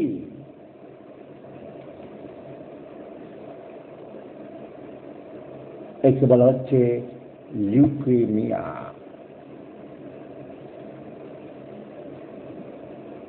1947 সালে ভারতবর্ষ স্বাধীন হয়েছিল। ঠিক তার 100 বছর আগে যদি আমরা যাই, 1847 সালে একজন ফ্রেঞ্চ ফিজিশিয়ান, যার নাম ছিল ভেলপিউ, তিনি প্রথম আবিষ্কার করেছিলেন এই লিউকেমিয়া রোগটা 1847 সালে। লিউকেমিয়া কথাটার মানে কি? সাদা রক্ত। Leuco means white. Kimia means রক্ত কিমিয়া প্যাচ আগেকার দিনে ছিল। রক্ত খারাপ হয়ে গেছে, যোগ লাগিয়ে লাগিয়ে রক্তে হ্যানিম্যানের ইন্ট্রোডাকশনে পাবে। কিমিয়া প্যাচ, রক্ত প্যাচ, রক্ত খারাপ হয়ে যোগ লাগাবো আর রক্ত বের করে দেবো, চাকু মারবো আর বদ রক্ত বের করে দেবো। আমি ছোটবেলায় আমাদের গ্রামে গঞ্জে দেখেছি বেদুইন যারা তাঁবু পেতে পেতে ঘুরত, অল্প অল্প বাংলা শিখে এই গোটে বদ মজা ব্যথা সব বাচ্চারা, তখন আমরা দাঁড়িয়ে পড়তাম কি হচ্ছে, এই ঝেড়ি বাজিয়ে বাদ্যর টাদ্যর লাচিয়ে টাচিয়ে বিক্রি করবে এটা ওটা। তখন তো অত বুঝতাম না, এখন বুঝি ধাপ্পাবাজি। এই কোমর ব্যথা হয়েছে, মজা ব্যথা হয়েছে, মাথা ব্যথা হয়েছে, রক্ত খারাপ হয়ে গেছে, পয়জন হয়ে গেছে, কার কার রক্ত এক্ষুনি কমিয়ে দেবো, পয়জন হয়েছে, তোমার এখানে রক্ত পয়জন হয়েছে, খারাপ হয়ে গেছে, এই চাকু মেরে কিছু রক্ত রক্ত বের করলো সুস্থ মেরে। ওর থেকে তো কত ইনফেকশন হচ্ছে তা কে জানে। ভয়ে ভয়ে আতঙ্কে দৃষ্টিতে শিশু মন নিয়ে তাকে তাকে আমরা দেখতাম ছোটবেলায়। তো ওই রকম চিকিৎসা পাশ্চাত্যে যখন করতো তাদের বলা হতো কিমিয়া প্যাচ। তো leuco of the blood, leukaemia, কিমিয়া, লিউকো প্লাস কিমিয়া সমান সমান লিউকোমিয়া। সো সাদা কণিকার অস্বাভাবিক বৃদ্ধি হয়। 1847 সালে ফ্রেঞ্চ সায়েন্টিস্ট ভেলমেও এইটা আবিষ্কার করেছিল।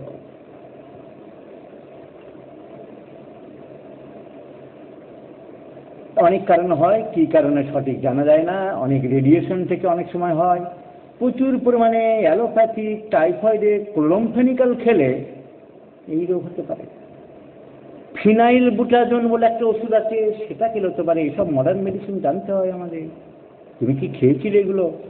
রোগী জানে না, রোগী বোঝে না। মানুষ বহু রোগ নিজেরাই সৃষ্টি করে। Maximum diseases are artificial drugs. Hahnemann is the first man যেটা এইটার উপরে জোর দিয়েছিল যে পৃথিবীর বহু রোগ ম্যানমেড ডিজিজ, মানুষ তৈরি করে। সামান্য জ্বর হয়েছিল, অনেক হাতুড়ে ডাক্তার ক্লোরমফেনিক্যাল কি ভেনেজুয়েলা প্রদেশের একরকম মাটি, বিষাক্ত মাটি, তার থেকে টাইফয়েডের ওষুধ তৈরি হলো ক্লোরমফেনিক্যাল। এই ক্লোরমফেনিক্যাল প্রচুর পরিমাণে খেলে লিউকেমিয়া হতে পারে, ব্রেস্ট ক্যান্সার। ডব্লিউবিসি চত্বর করে বেড়ে যাচ্ছে, আরবিসি মরে যাচ্ছে। ফিনাইল বুটাজোন ট্যাবলেট, অনেক হাতুড়ে ডাক্তারেরা এসব বোঝে না। গ্রামের দিকে একটা পাস করা আমাদের এমডি ডাক্তার, ডিএম ডাক্তার, তারা চট করে কেউ দেবে না। তারা ব্যবসা বাণিজ্য করলো, মানুষকে এইভাবে মারবে না, হাতুড়েরা দিচ্ছে। রোগী নিজে খাচ্ছে, সব থেকে বড় কথা রোগী নিজেই ধ্বংস পায়। ক্লোরমফেনিক্যাল খেতে আরম্ভ করে জ্বর কমছে না। শুনেছে কোথায়, কার কাছে? যে জ্বর খারাপ না কমলে টাইফয়েডের দিকে যায়, আর টাইফয়েডের দিকে গেলেই ক্লোরমফেনিক্যাল খেতে হবে, ফলে ব্লাড ক্যান্সার হয়ে গেল, লিউকেমিয়া বাড়িয়ে ফেলে। তো এটা একটা মেন কারণ। বেনজিন, রাসায়নিক কেমিক্যাল, বেনজিন নিয়ে কারখানায় কাজ করে, বেনজিন নিয়ে ঘাটাঘাটি করে, তার হতে পারে leukaemia. So leukaemia means abnormal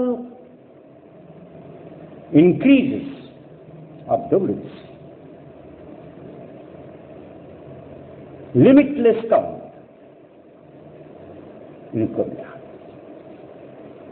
allopathic ওষুধ খেতে পারে মানুষ। কোথায় কোথায় গেছে? গ্যাসের বড়ি, বিয়ে বাড়িতে গেছে, বিয়ে বাড়িতে গেছে, খেয়ে এসছে গ্যাসের বড়ি কি দিয়ে, তার ভিতরে অ্যালুমিনিয়াম অক্সাইড আছে, তার ভিতরে সোডিয়াম বাইকার্বনেট আছে, সোডা আছে, এসব চিন্তা করলো না। কি ক্ষতি করছি? হজম করার জন্য প্রকৃতি হোক, উপরালা হোক, ভগবান হোক, আল্লাহ হোক, একটা সিস্টেম তৈরি করে দিয়েছে আমাদের। সেই সিস্টেমে কাজ হবে। আমি সিস্টেমকে ওভারলুক করছি। বিয়ে বাড়ি থেকে এসেই সবাই একটা করে 300 র্যান্টার, রাম খা, যদু খা, মধু খা, হদু খা, কদু খা, ছোট বাচ্চাকে ধরে দিল, হজম হবে। আহা, মুড়ি মুড়কি খাচ্ছে, বাতাসা খাচ্ছে, সাইড এফেক্ট জানে না, বোঝে না। সো অ্যালোপ্যাথিক ওষুধ প্রচুর পরিমাণে লোকে খেয়ে খেয়ে খেয়ে খেয়ে খেয়ে খেয়ে প্রচুর রোগ বাড়াচ্ছে। ম্যাক্সিমাম সিকেডি আজকাল যে ক্রনিক কিডনি ডিজিজ পাচ্ছে, নেফ্রোটিক, আগে যাকে বলা হতো ক্রনিক নেফ্রাইটিস। কিডনির ফাংশন নষ্ট হয়ে যাচ্ছে, ফিল্ট্রেশন ক্যাপাসিটি নষ্ট হয়ে যাচ্ছে। It is due to pain killers. প্রচুর কথায় সামান্য একটু ব্যথা হলো সঙ্গে সঙ্গে পেন কিলার আমি 4টে খেয়েছি ডাক্তারবাবু, আরো 4টে পকেটে রেখেছি, তা আপনার কাছে এলাম, হোমিওপ্যাথিতে তো সাইড এফেক্ট কম তাই শুনলাম, আপনাদের তো আবার অনেক সময় লাগে। পেন কিলার, এই জন্য আজকাল পেন কিলার ড্রাগে অ্যালোপ্যাথিতে লেখা থাকে ইনজুরিয়াস টু কিডনি, বাধ্য হয়ে লিখছে। এই লেখাগুলো নাটক করা। ধূমপান স্বাস্থ্যের পক্ষে ক্ষতিকর, নাটক করা। মদ্যপান স্বাস্থ্যের পক্ষে, নাটক করা। সিনেমার আগে লিখে দিচ্ছে, সিনেমার আগে লিখে দিচ্ছে মদ্যপান স্বাস্থ্যের পক্ষে ক্ষতিকর। করোনার মধ্যে বলেছে মদ্যপানের দোকানে 3 দিন খোলা থাকবে। যারা লিখছে তারা এবার বলছে মদ্যপানের জন্য দোকান খোলা থাকবে, সেখানে লাইন পড়ে যাচ্ছে 200-250। অন্য কোথাও তো লাইন নেই, লাইন 2 জায়গাতেই পড়ে, মদ্যপানের আর ধর্মপানের, ধর্মের জায়গায় যাওয়া। তো এগুলো নাটক লিখে কোনো লাভ আছে? ধূমপান স্বাস্থ্যের পক্ষে ক্ষতিকর, মদ্যপান স্বাস্থ্যের পক্ষে ক্ষতিকর। তো অ্যালোপ্যাথিক ওষুধ এরকম লিখছে কিডনিতে, পেন কিলার ড্রাগে ইনজুরিয়াস টু হেলথ, কিডনি। লোকে কে শোনে, কে পড়ে, ও খাচ্ছে। ব্যথার ওষুধ, জ্বরের ওষুধ, প্যারাসিটামল, ও কথায় কথায় প্যারাসিটামল 2টো মেরেছি ডাক্তারবাবু।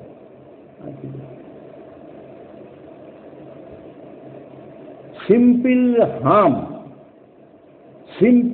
হার্ম মেজেলস, তার জ্বর বেরোতে চায়, এই গুটি বেরোতে চায়, ইরাপশনস। What is eruptions? ভাইরাসটা একটা টক্সিন ক্রিয়েট করে, টক্সিন সিক্রেট করে into the blood. The toxin enters into the plasma. এই টক্সিনটাকে কি করছে? বডির মধ্যে রিয়াকশন করছে, which is called antigen antibody reaction। সেই রিয়াকশনটা কি, এবার সেই বিষটা কি হবে? বাইরে যেতে চাই। সেই হেরিং এর কথা, কত দামি কথা, ফ্রম সেন্টার টু পেরিফেরি। এই বিষটাও সেন্টার টু পেরিফেরি যায়। কথা বলে না, পারদ খেলে গায়ে দাদের মতন ফুটে ওঠে। প্রকৃতিও চাই, নেচারও চাই, আমাদের সিস্টেমও চাই, আমাদের শরীরও চাই। বিষাক্ত জিনিস বাইরে আমার যা লাগবে না, শরীরে যা অপ্রয়োজন, বের করে দাও, বের করে দাও, হটাও হটাও হটাও। তাই খেতে খেতে একটা ভাত ল্যারিংসের মধ্যে চলে গেলে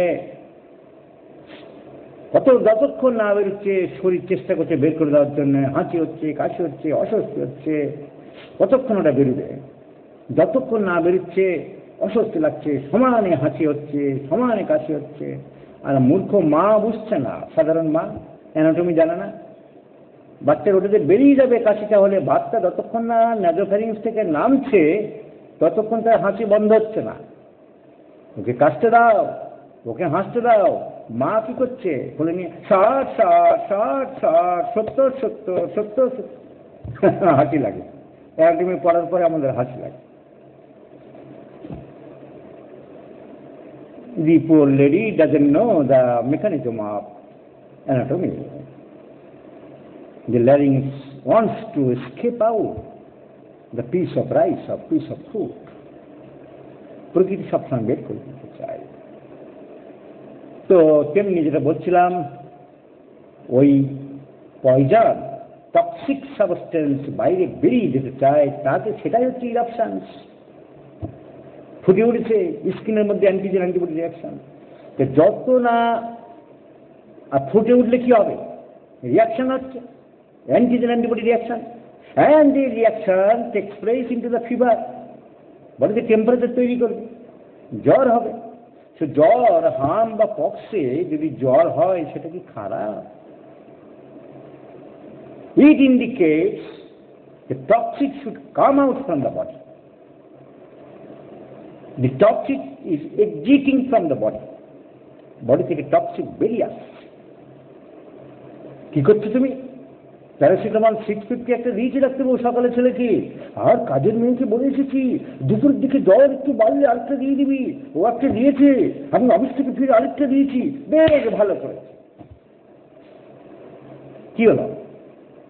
টক্সিক সাবস্টেন্স বাইরে বেরোতে পারছে না, ইরাকশন হচ্ছে না, ব্রেনের ইরিটেশন হচ্ছে, টক্সিক শরীরের মধ্যে ইরিটেশন হচ্ছে, এনকেফেলাইটিস ডেভেলপ, মেনিনজাইটিস ডেভেলপ, হসপিটালে দৌড়াচ্ছ, নার্সিংহোমে দৌড়াচ্ছ, 1.5 লাখ টাকা জমা দাও, 2.5 লাখ টাকা জমা দাও, আলটিমেটলি বাঁচাতেও পারি না। অনেক বাচ্চা, ভদ্রমহিলা কদিন আগে ফেসবুকে দেখছিলাম কান্নাকাটি করছে, কীভাবে আমার বাচ্চাটাকে মানলো, সামান্য একটু জ্বর কন্ট্রোল হচ্ছিল না, তা আমি প্যারাসিটামল করে দিয়েছিলাম। আমি তখনই গল্পটা শুনে বুঝেছিলাম যে হাম উঠছিল, হামটা ভদ্রমহিলা বেরোতে দিচ্ছিল না। শিক্ষার অভাব মানুষকে সংকীর্ণ করে তোলে, শিক্ষার অভাব মানুষকে মূর্খ করে তোলে।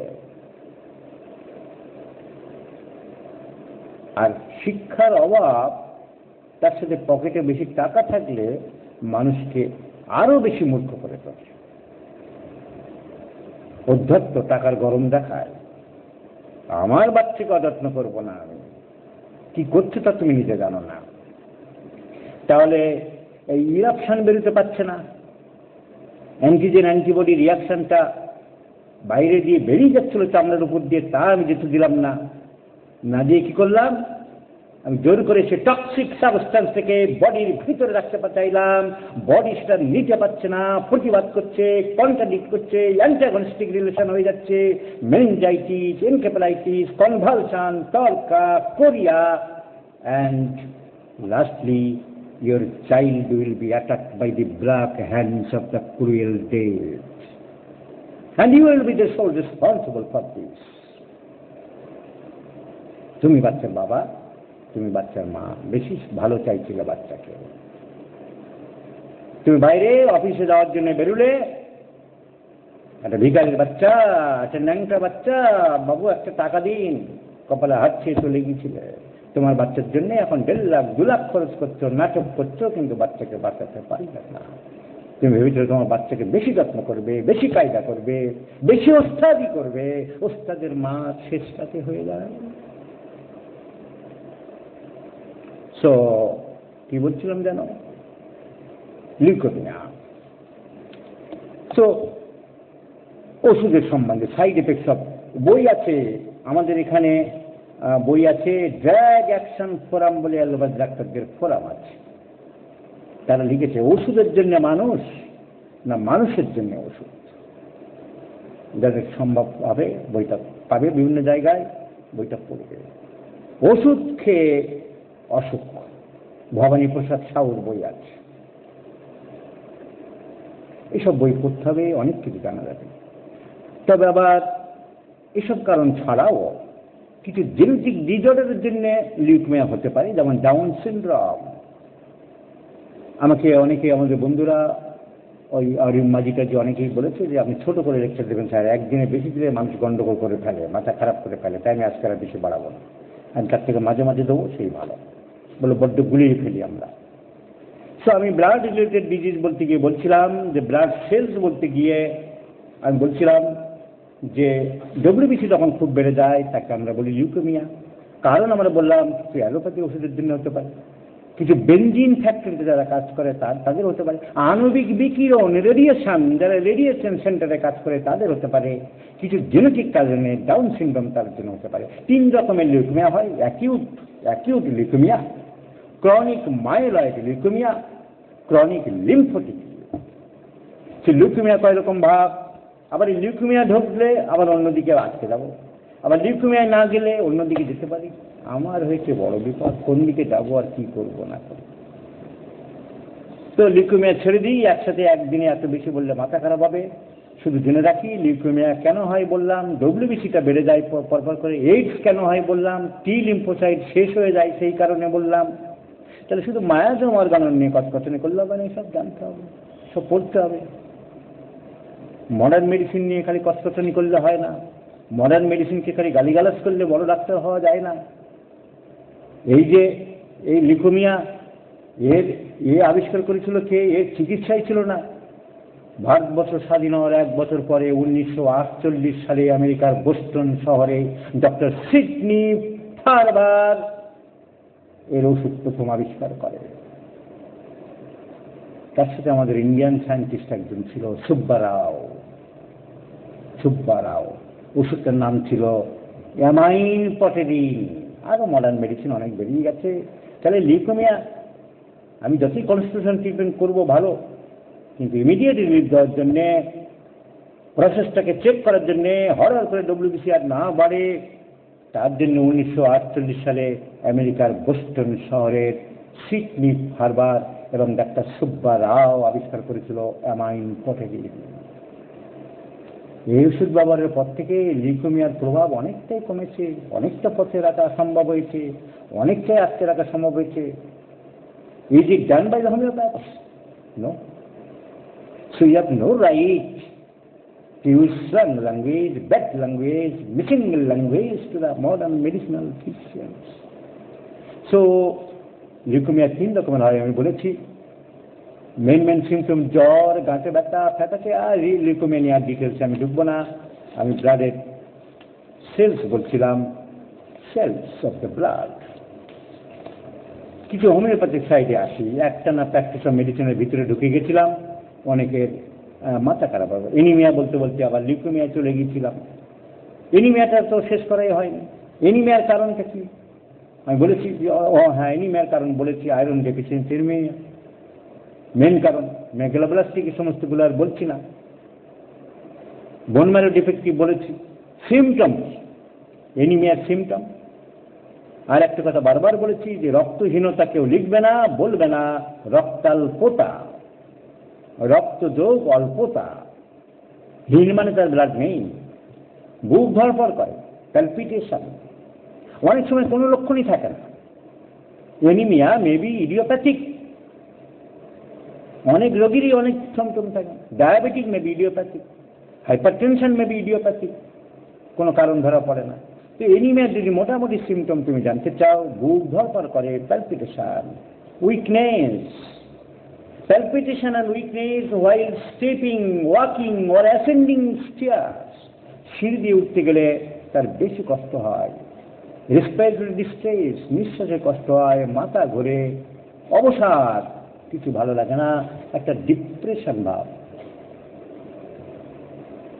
যৌন মিলনে অনীহা, শরীরে তেজ না থাকলে কি ভালো লাগে নাকি? Sexual stimulation. পেটে খিদে থাকলে কি, ওটাও খিদে, কিন্তু পেটের খিদেটা আগে, পেটের খিদে না। তো যৌন মিলনে অনীহা থাকবে, এইসব সিমটম এনিমিয়া থাকলে হতে পারে। আর অনেক আছে রিমোট সিমটম, চুল পড়ে যায়, ডিসপেপসিয়া হয়। তাহলে main iron deficiency anaemia. Haemoglobin আমার নর্মাল জানতে হবে, 12, 13, 14, 14.5 হচ্ছে নর্মাল বলা হয় মিলিগ্রাম। কিন্তু 12 আমাদের দেশে বেশিরভাগ, বিশেষ করে মহিলাদের 10, 11, 12 এরকমই থাকে। 11, 12 তো অপারেশন করে দেয়। তাহলে লোহাযুক্ত খাবার খেতে হবে। প্রতিকারের উপায় কি এনিমিয়া হলে? যে খাবারে আয়রন বেশি আছে তা খেতে হবে। মাছে আছে, মাংসে আছে, মাংসের লিভার, লিভারে বেশি থাকে। মুরগির লিভার, মাটনের লিভার একটু করে খেতে হবে।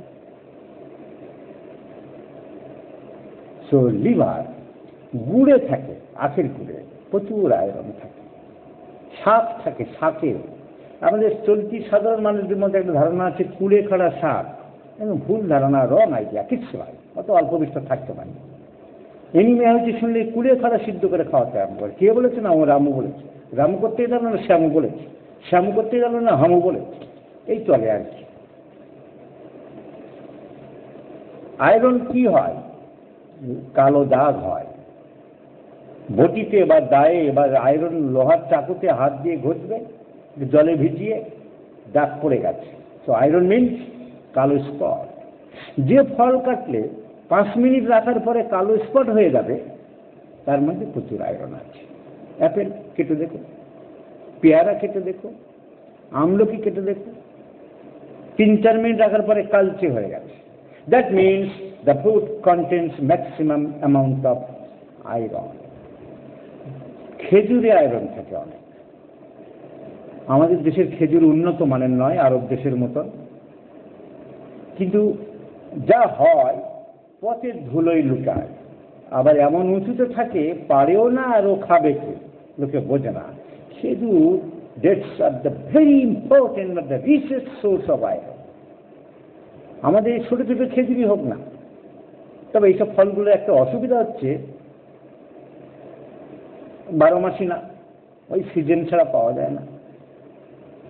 তাহলে আরব দেশ থেকে যে মধ্যপ্রাচ্য থেকে যেসব খেজুরগুলো আসে অনেক সময় পাকা প্যাক করা অবস্থায় আসে, অনেক সময় শুকনো আসে।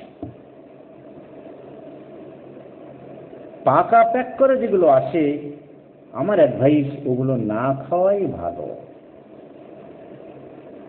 কারণ ওইটা ভালো রাখার জন্যে ওর ভিতরে কেমিক্যাল মেশাচ্ছে, অ্যান্টি ফাঙ্গাস দিচ্ছে, অ্যান্টি ব্যাকটেরিয়া দিচ্ছে।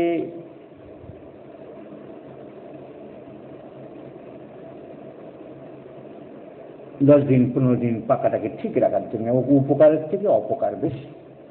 বরং শুকনোতে অত ক্ষতি নেই, রোদে শুকাচ্ছে, ধুলোবালি নোংরা থাকে, তাই ধুয়ে নিতে হবে। ভালো করে ধুয়ে এনিমিক পেশেন্টদের বা এমনি নর্মালি সবাই খেতে পারে উচ্চ কোয়ালিটি ভালো কোয়ালিটির শুকনো খেজুরটা, ওদের বিচি ছোট, শ্বাস বেশি।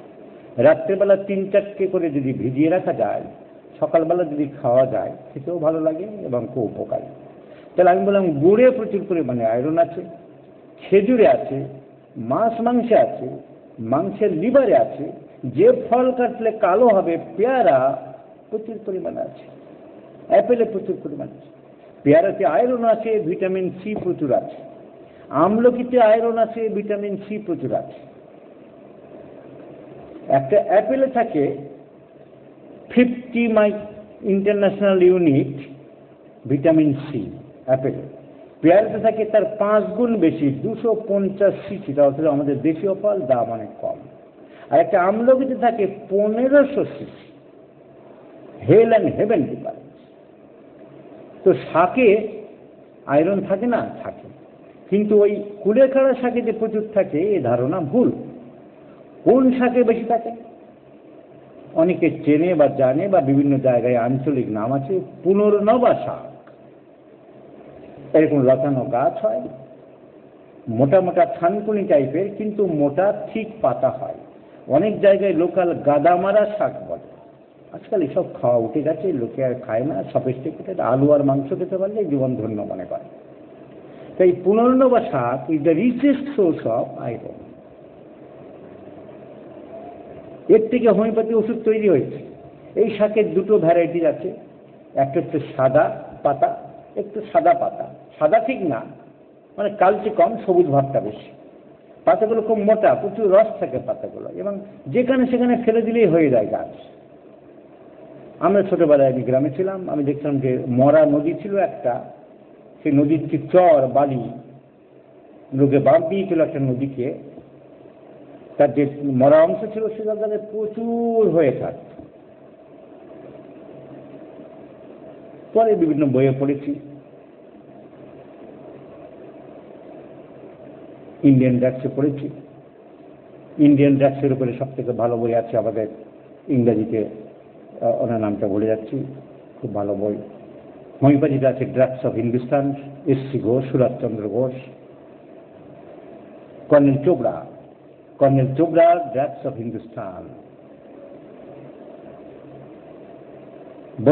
কি একজন আয়ুর্বেদ ডাক্তার শিবকালী ভট্টাচার্যের অনেকগুলো ভলুম আছে, তার সে বইগুলো সব আবার আছে, পড়ে খুব ভালো বই, তার ভিতরে সব আছে। So it contains maximum iron. সাদা যে পাতাটা কালো ভাব কম, তাকে বলা হয় শ্বেত পুনর্নবা, আর যেটা কালচে পাতা তার নাম হচ্ছে কালো পূর্ণনবা, কৃষ্ণ পূর্ণনবা। গাদামারা শাক অনেক জায়গায় বলে, আরো ঘোড়ামারা শাক বলতে পারে, আমি জানি না। তবে এর থেকে যে ওষুধ হয়েছে তার নাম বোরেভিয়া ডিফিউসা।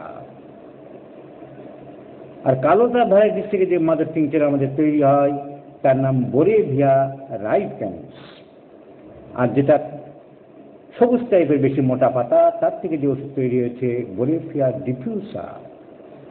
তা এনিমিয়া হলে কি হয়?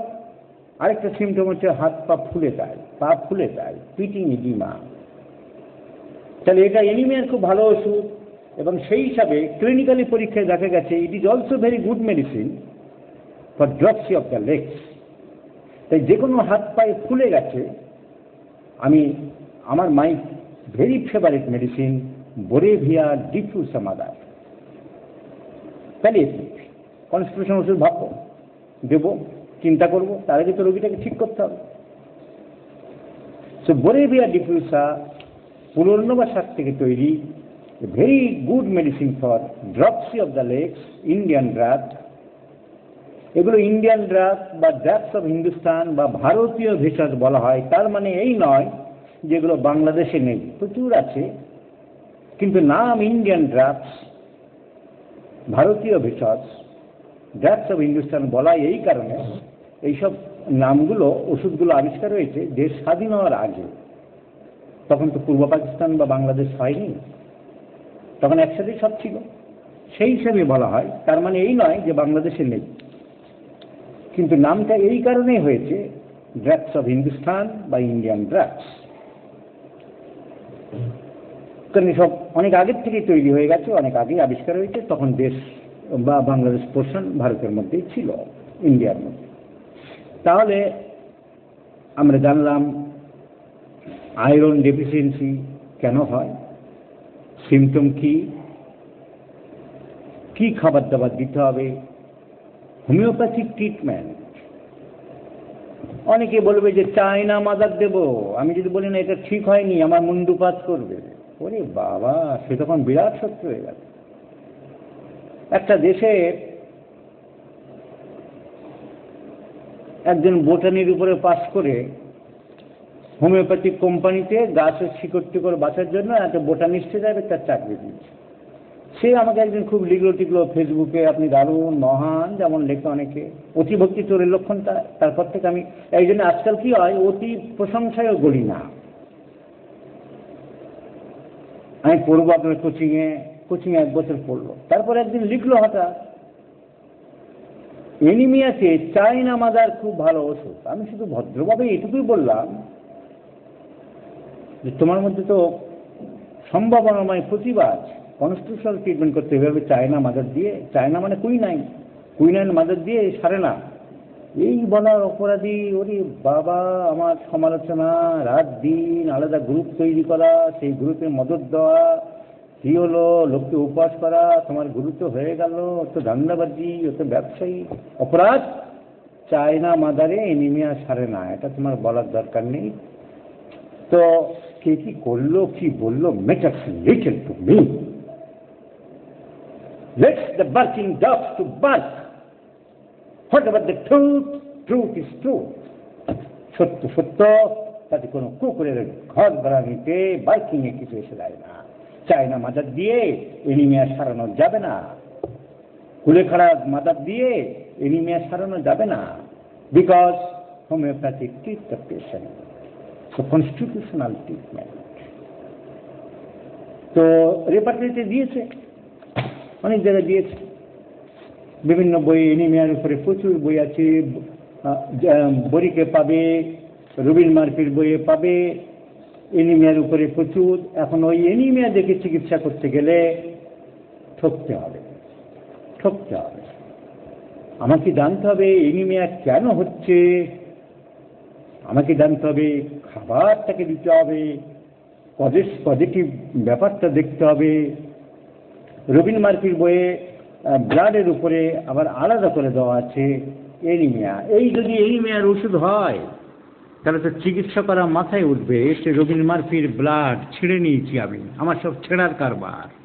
তাই আমার বাড়ির আমার পার্টনার খুব রাগারাগি করে, ভালো ভালো বইগুলো ছিঁড়ে শেষ করে দিল, এই দৃশ্য দেখতে পারি না, কিন্তু আমি ব্লাড বের করে নিয়েছি। এই হচ্ছে ব্লাডের ওষুধ, এনিমিয়া। এই দেখে খোঁজার আগে জানতে হবে যে আমার এনিমিয়াটা হচ্ছে কেন, কারণটা আমাকে জানতে হবে যে এনিমিয়া হচ্ছে কেন, এনিমিয়ার কারণ জানতে হবে, সিমটম জানতে হবে।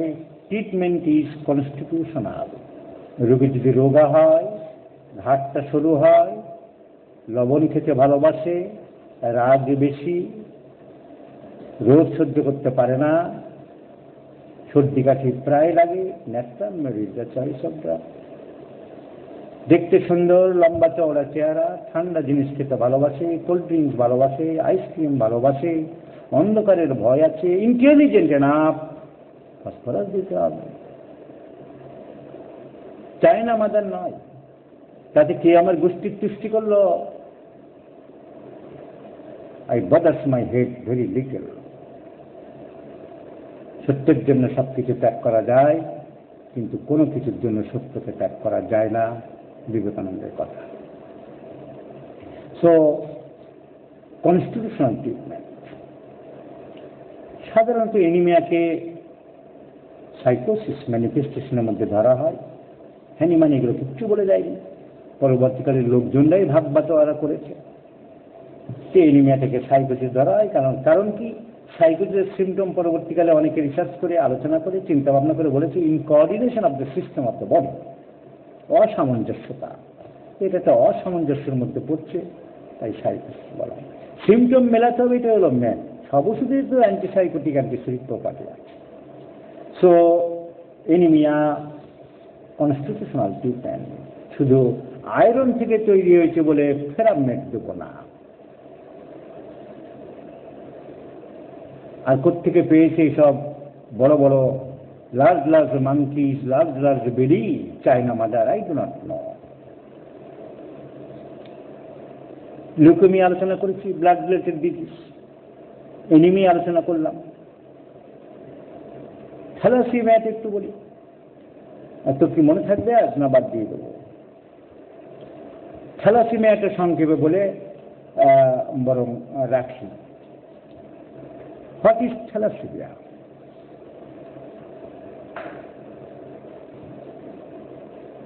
ওই বোন ম্যারোতে গন্ডগোল হচ্ছে, হেমোগ্লোবিন ঠিক মতো আসছে না আরবিসির মধ্যে, লাল কণিকাগুলি, রক্ত কণিকাগুলি যা তৈরি হচ্ছে দ্রুত ভেঙে যাচ্ছে, দ্রুত ভেঙে যাচ্ছে। নর্মালি ভাঙে 90 দিন, নর্মালি 90 দিনের মধ্যে ভাঙে, কিন্তু এখানে অ্যাবনর্মালি এত তাড়াতাড়ি ভেঙে যাচ্ছে, রক্ত আর থাকছে না। আর লোহিত কণিকার আয়ু খুব বেশি হলে 90 থেকে খুব বেশি হলে 120 দিন। তাই যে ব্লাড ডোনেশন করি আমরা, এতে কি ক্ষতি হয়? অনেকে জিজ্ঞাসা করে, আমাদের ডাক্তারদের, তোমাদেরকেও জিজ্ঞাসা করতে পারে। না, আমি যেটুকু দিচ্ছি সেটুকু ব্লাড 90 দিনের মধ্যে আবার আমার রিপ্লেস হয়ে যায়। 90 দিনের মধ্যে ব্লাড দান করলে তো বেশি ব্লাড নেয় না, নিয়ম আছে 250 সিসি, তার বেশি ব্লাড নেবে না। তো 250 সিসি ব্লাড, এমনিতে ব্লাড নষ্ট হয়ে যাচ্ছে আমাদের, ভিটামিন যেমন জমা থাকে না, ব্লাডও আরবিসি, হেমোগ্লোবিন এরা নষ্ট হয়ে যায়। আরবিসির আয়ু 120 দিন। তা ওই আরবিসি যদি অন্য কোনো প্রাণের জীবনে বাঁচাতে পারে, আমার অসুবিধা কি? সাধারণত 18 থেকে 60 বছরের মধ্যেই নেয়, তার আগে বা পরে নেয় না। 250 সিসি রক্ত নেয় মাত্র, কারণ বডিতে থাকে 5 লিটার ব্লাড, একটু ভ্যারি করে। তো রক্ত সম্বন্ধে আরো অনেক কিছু বলা আছে। গ্রুপ আছে, A group, B group, A and B combined group, O group, আবার তার পজিটিভ সাইড, নেগেটিভ সাইড। তাই ব্লাড দিতে গেলে গ্রুপিং দেখতে হয়, এ গ্রুপ না বি গ্রুপ, কিংবা এ প্লাস বি গ্রুপ, কিংবা ও গ্রুপ, এগুলো জানতে হয়। তারপরে শুধু নিলেই হয় না, তারপরে আবার দুটো রক্ত যাকে দিচ্ছি তার রক্ত, যা রক্ত নিচ্ছি তার রক্ত, দুটোকে এটা ম্যাচিং করা হয়, যাকে বলা হয় ক্রস ম্যাচিং। তাই ক্রস ম্যাচিং জানতে হবে। এই সমস্ত অনেক জিনিস জানা, তারপরে ব্লাড দেওয়া হয় চট করে।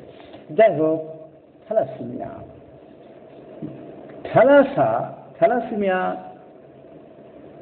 the word thalas comes from the Greek word, medical অনেক শব্দ ল্যাটিন এবং গ্রিক থেকে এসেছে।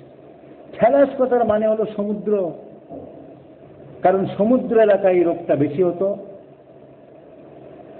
ভূমধ্য সাগরীয় মেডিটেরিয়ান সি, সে এলাকায় বেশি হতো, তাই এর নাম হয়েছিল থ্যালাসেমিয়া। আমি বলেছি রক্তটা ভেঙে যায়, ব্রেকডাউন হয়, খুব অল্প বয়স থেকে এটা আরম্ভ হয়। রক্ত কমতে থাকে, শরীরের বৃদ্ধি হয় না, লিভার বেড়ে যায়, স্প্রিন বেড়ে যায়, নাক চ্যাপ্টা হয়ে যায়, কপালের হাড় উঁচু হয়ে যায়, এইসব সিমটম থাকে। সংক্ষেপে শুধু এইটুকুই বললাম। পরীক্ষা করার রাস্তা হিমোগ্লোবিন ইলেকট্রোফরেসিস। তাই বিয়ের আগে পাত্রপাত্রীর যে কোষ্ঠী বিচার করে রাহু কেতু মিলছে কিনা সেটা নয়, হিমোগ্লোবিন ইলেকট্রোফরেসিস করার খুব বেশি প্রয়োজন। তা না হলে যদি কেরিয়ার থাকে কোনো মেয়ে আর এর যদি কিছু পার্সেন্টেজ থাকে, দুই কেরিয়ার মিলে যোগ হয়ে বাচ্চাটা থ্যালাসেমিয়া হয়ে যায়, তখন সেই বাচ্চাকে বাঁচাতে 15 দিন, 1 মাস, 2 মাস পর পর রক্ত দেওয়ার জন্য দৌড়াতে হয়। তাই প্রেম করে বিয়ে করলো, দেখে শুনে বিয়ে করলো, রক্ত পরীক্ষা হিমোগ্লোবিন ইলেকট্রোফরেসিস করার খুব প্রয়োজন।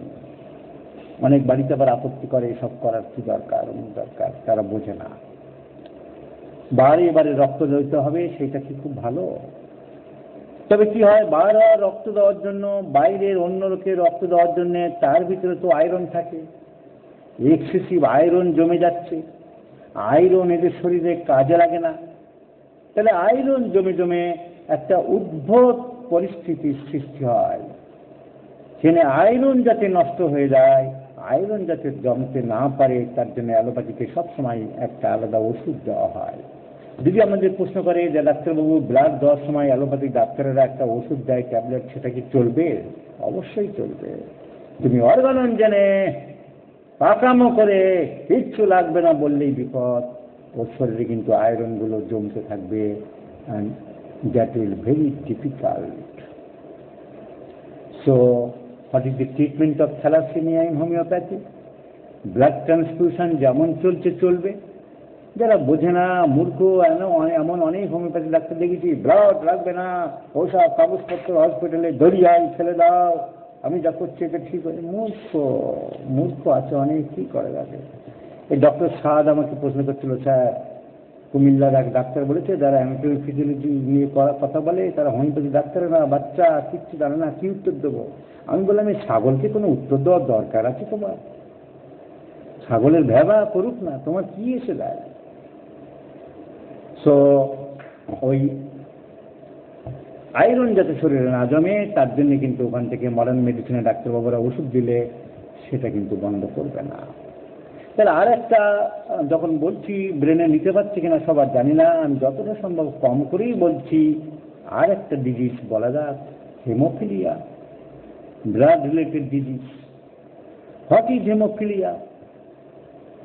হেমো মিন্স ব্লাড, রক্ত বন্ধ হয় না, হেমোরেজিক ডায়াথেসিস। আমাদের দেখতে হবে রুব্রিক, হেমোরেজিক ডায়াথেসিস। কিন্তু হেমোরেজিক ডায়াথেসিস হলে তার একটা সময় বন্ধ হয়, যাকে বলা হয় ব্লিডিং টাইম বা ক্লটিং টাইম। ও রক্ত মোটেই বন্ধ হতে চায় না, কি সাংঘাতিক। শিশুর অল্পে কেটে গেলে, আঘাত লাগলে রক্ত বেরোতেই থাকে, জমাট বাঁধতে চায় না। ওই যে বলেছিলাম প্লাজমার মধ্যে থাকে ফিব্রিনোজেন বা ফাইব্রিনোজেন অনেকে বলে, প্রথম বিন, যারা রক্ত বাঁধতে সাহায্য করে। কিভাবে করে সে বিরাট মেকানিজম, সে এখন আর বলবো না। তো ব্লাড ক্লট করে না, কালচিটে পড়ে যায় জায়গায় জায়গায়, যদি বাইরে বেরিয়ে যাবে আর যেখানে বেরোতে পারছে না সেখানে ফুলে যাবে। এইখানে ফুলে আছে, গাঁটে গাঁটে।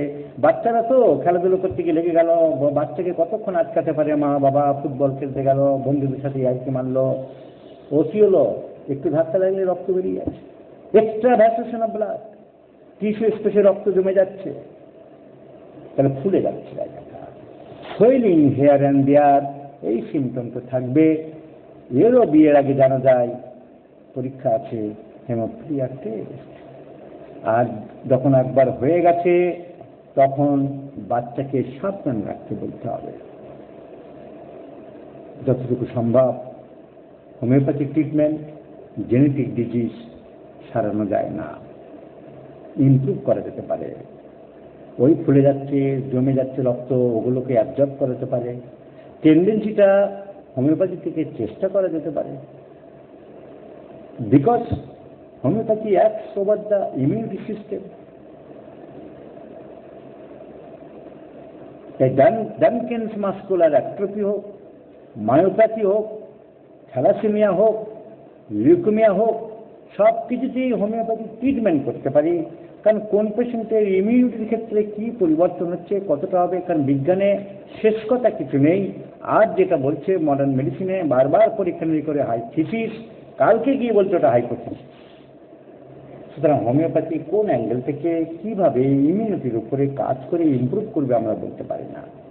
থ্যালাসেমিয়াতে আমরা দেখেছি যে রক্ত যেটা 15 দিন পর বা দিতে হতো, 1 মাস পর বা দিতে হতো, কনস্টিটিউশনাল ট্রিটমেন্ট করার পরে রক্ত অনেক দেরিতে দেওয়া সম্ভব হচ্ছে। 3 মাস পরে বহু কেস আমার হাতে ভালো আছে, 6 মাস পরে, 4 মাস পরে রক্ত লাগছে। এখন ঘন ঘন রক্ত লাগছে না, কারণ ওই হিমোগ্লোবিন টেস্ট করা হয় 3 মাস, 1 মাস, 1.5 মাস যেতে বলে হসপিটালে, 1.5 মাস 2 মাস পরে হিমোগ্লোবিন পরীক্ষা করে নিয়ে আসবেন। দেখছি হিমোগ্লোবিন খুব একটা কমে নেই, হিমোগ্লোবিন ভালোই আছে, 7 ছিল 8 হয়েছে, বা 8ই আছে, বা 7-8 ঘোরাফেরা করছে। আগে রক্ত না দিলে 6-এ চলে আসতো, 5-এ চলে আসতো, এখন আর তা হচ্ছে না। So thalassaemia may be improve, leukaemia may be improve, haemophilia may be improve, anaemia অবশ্যই ইমপ্রুভ। কেন অ্যানিমিয়া একটা জেনেটিক ডিজিজ না। তো আজকের ব্লাড রিলেটেড ডিজিজ সম্বন্ধে এইটুকুই আলোচনা করলাম। আসবো পরে আবার অন্য দিন অন্য টপিক নিয়ে। মেডিকেল সায়েন্সের শেষ নেই, anatomy, physiology, pathology, surgery, gynaecology, এসব ক্লিনিক্যাল সাবজেক্টস, এদের জানার শেষ নেই, বোঝার শেষ নেই। জানতে হবে, বুঝতে হবে, পড়তে হবে। মান্ধাতা আমলের মতন থেকে, অন্ধকারে থেকে, you will not be a good physician. You have to learn from all these subjects from the core of your heart. And all the subjects are easy, interested. অনেকের কাছে অনেক সাবজেক্ট কঠিন লাগে। But my experience tells, if every subject, every topic can be studied in a particular way, in a particular mode, in a particular system, in a particular fashion, it will not hurt. It will be easier. It will be very understandable, smooth. It will give you pleasure. This much for tonight. Good night, everybody.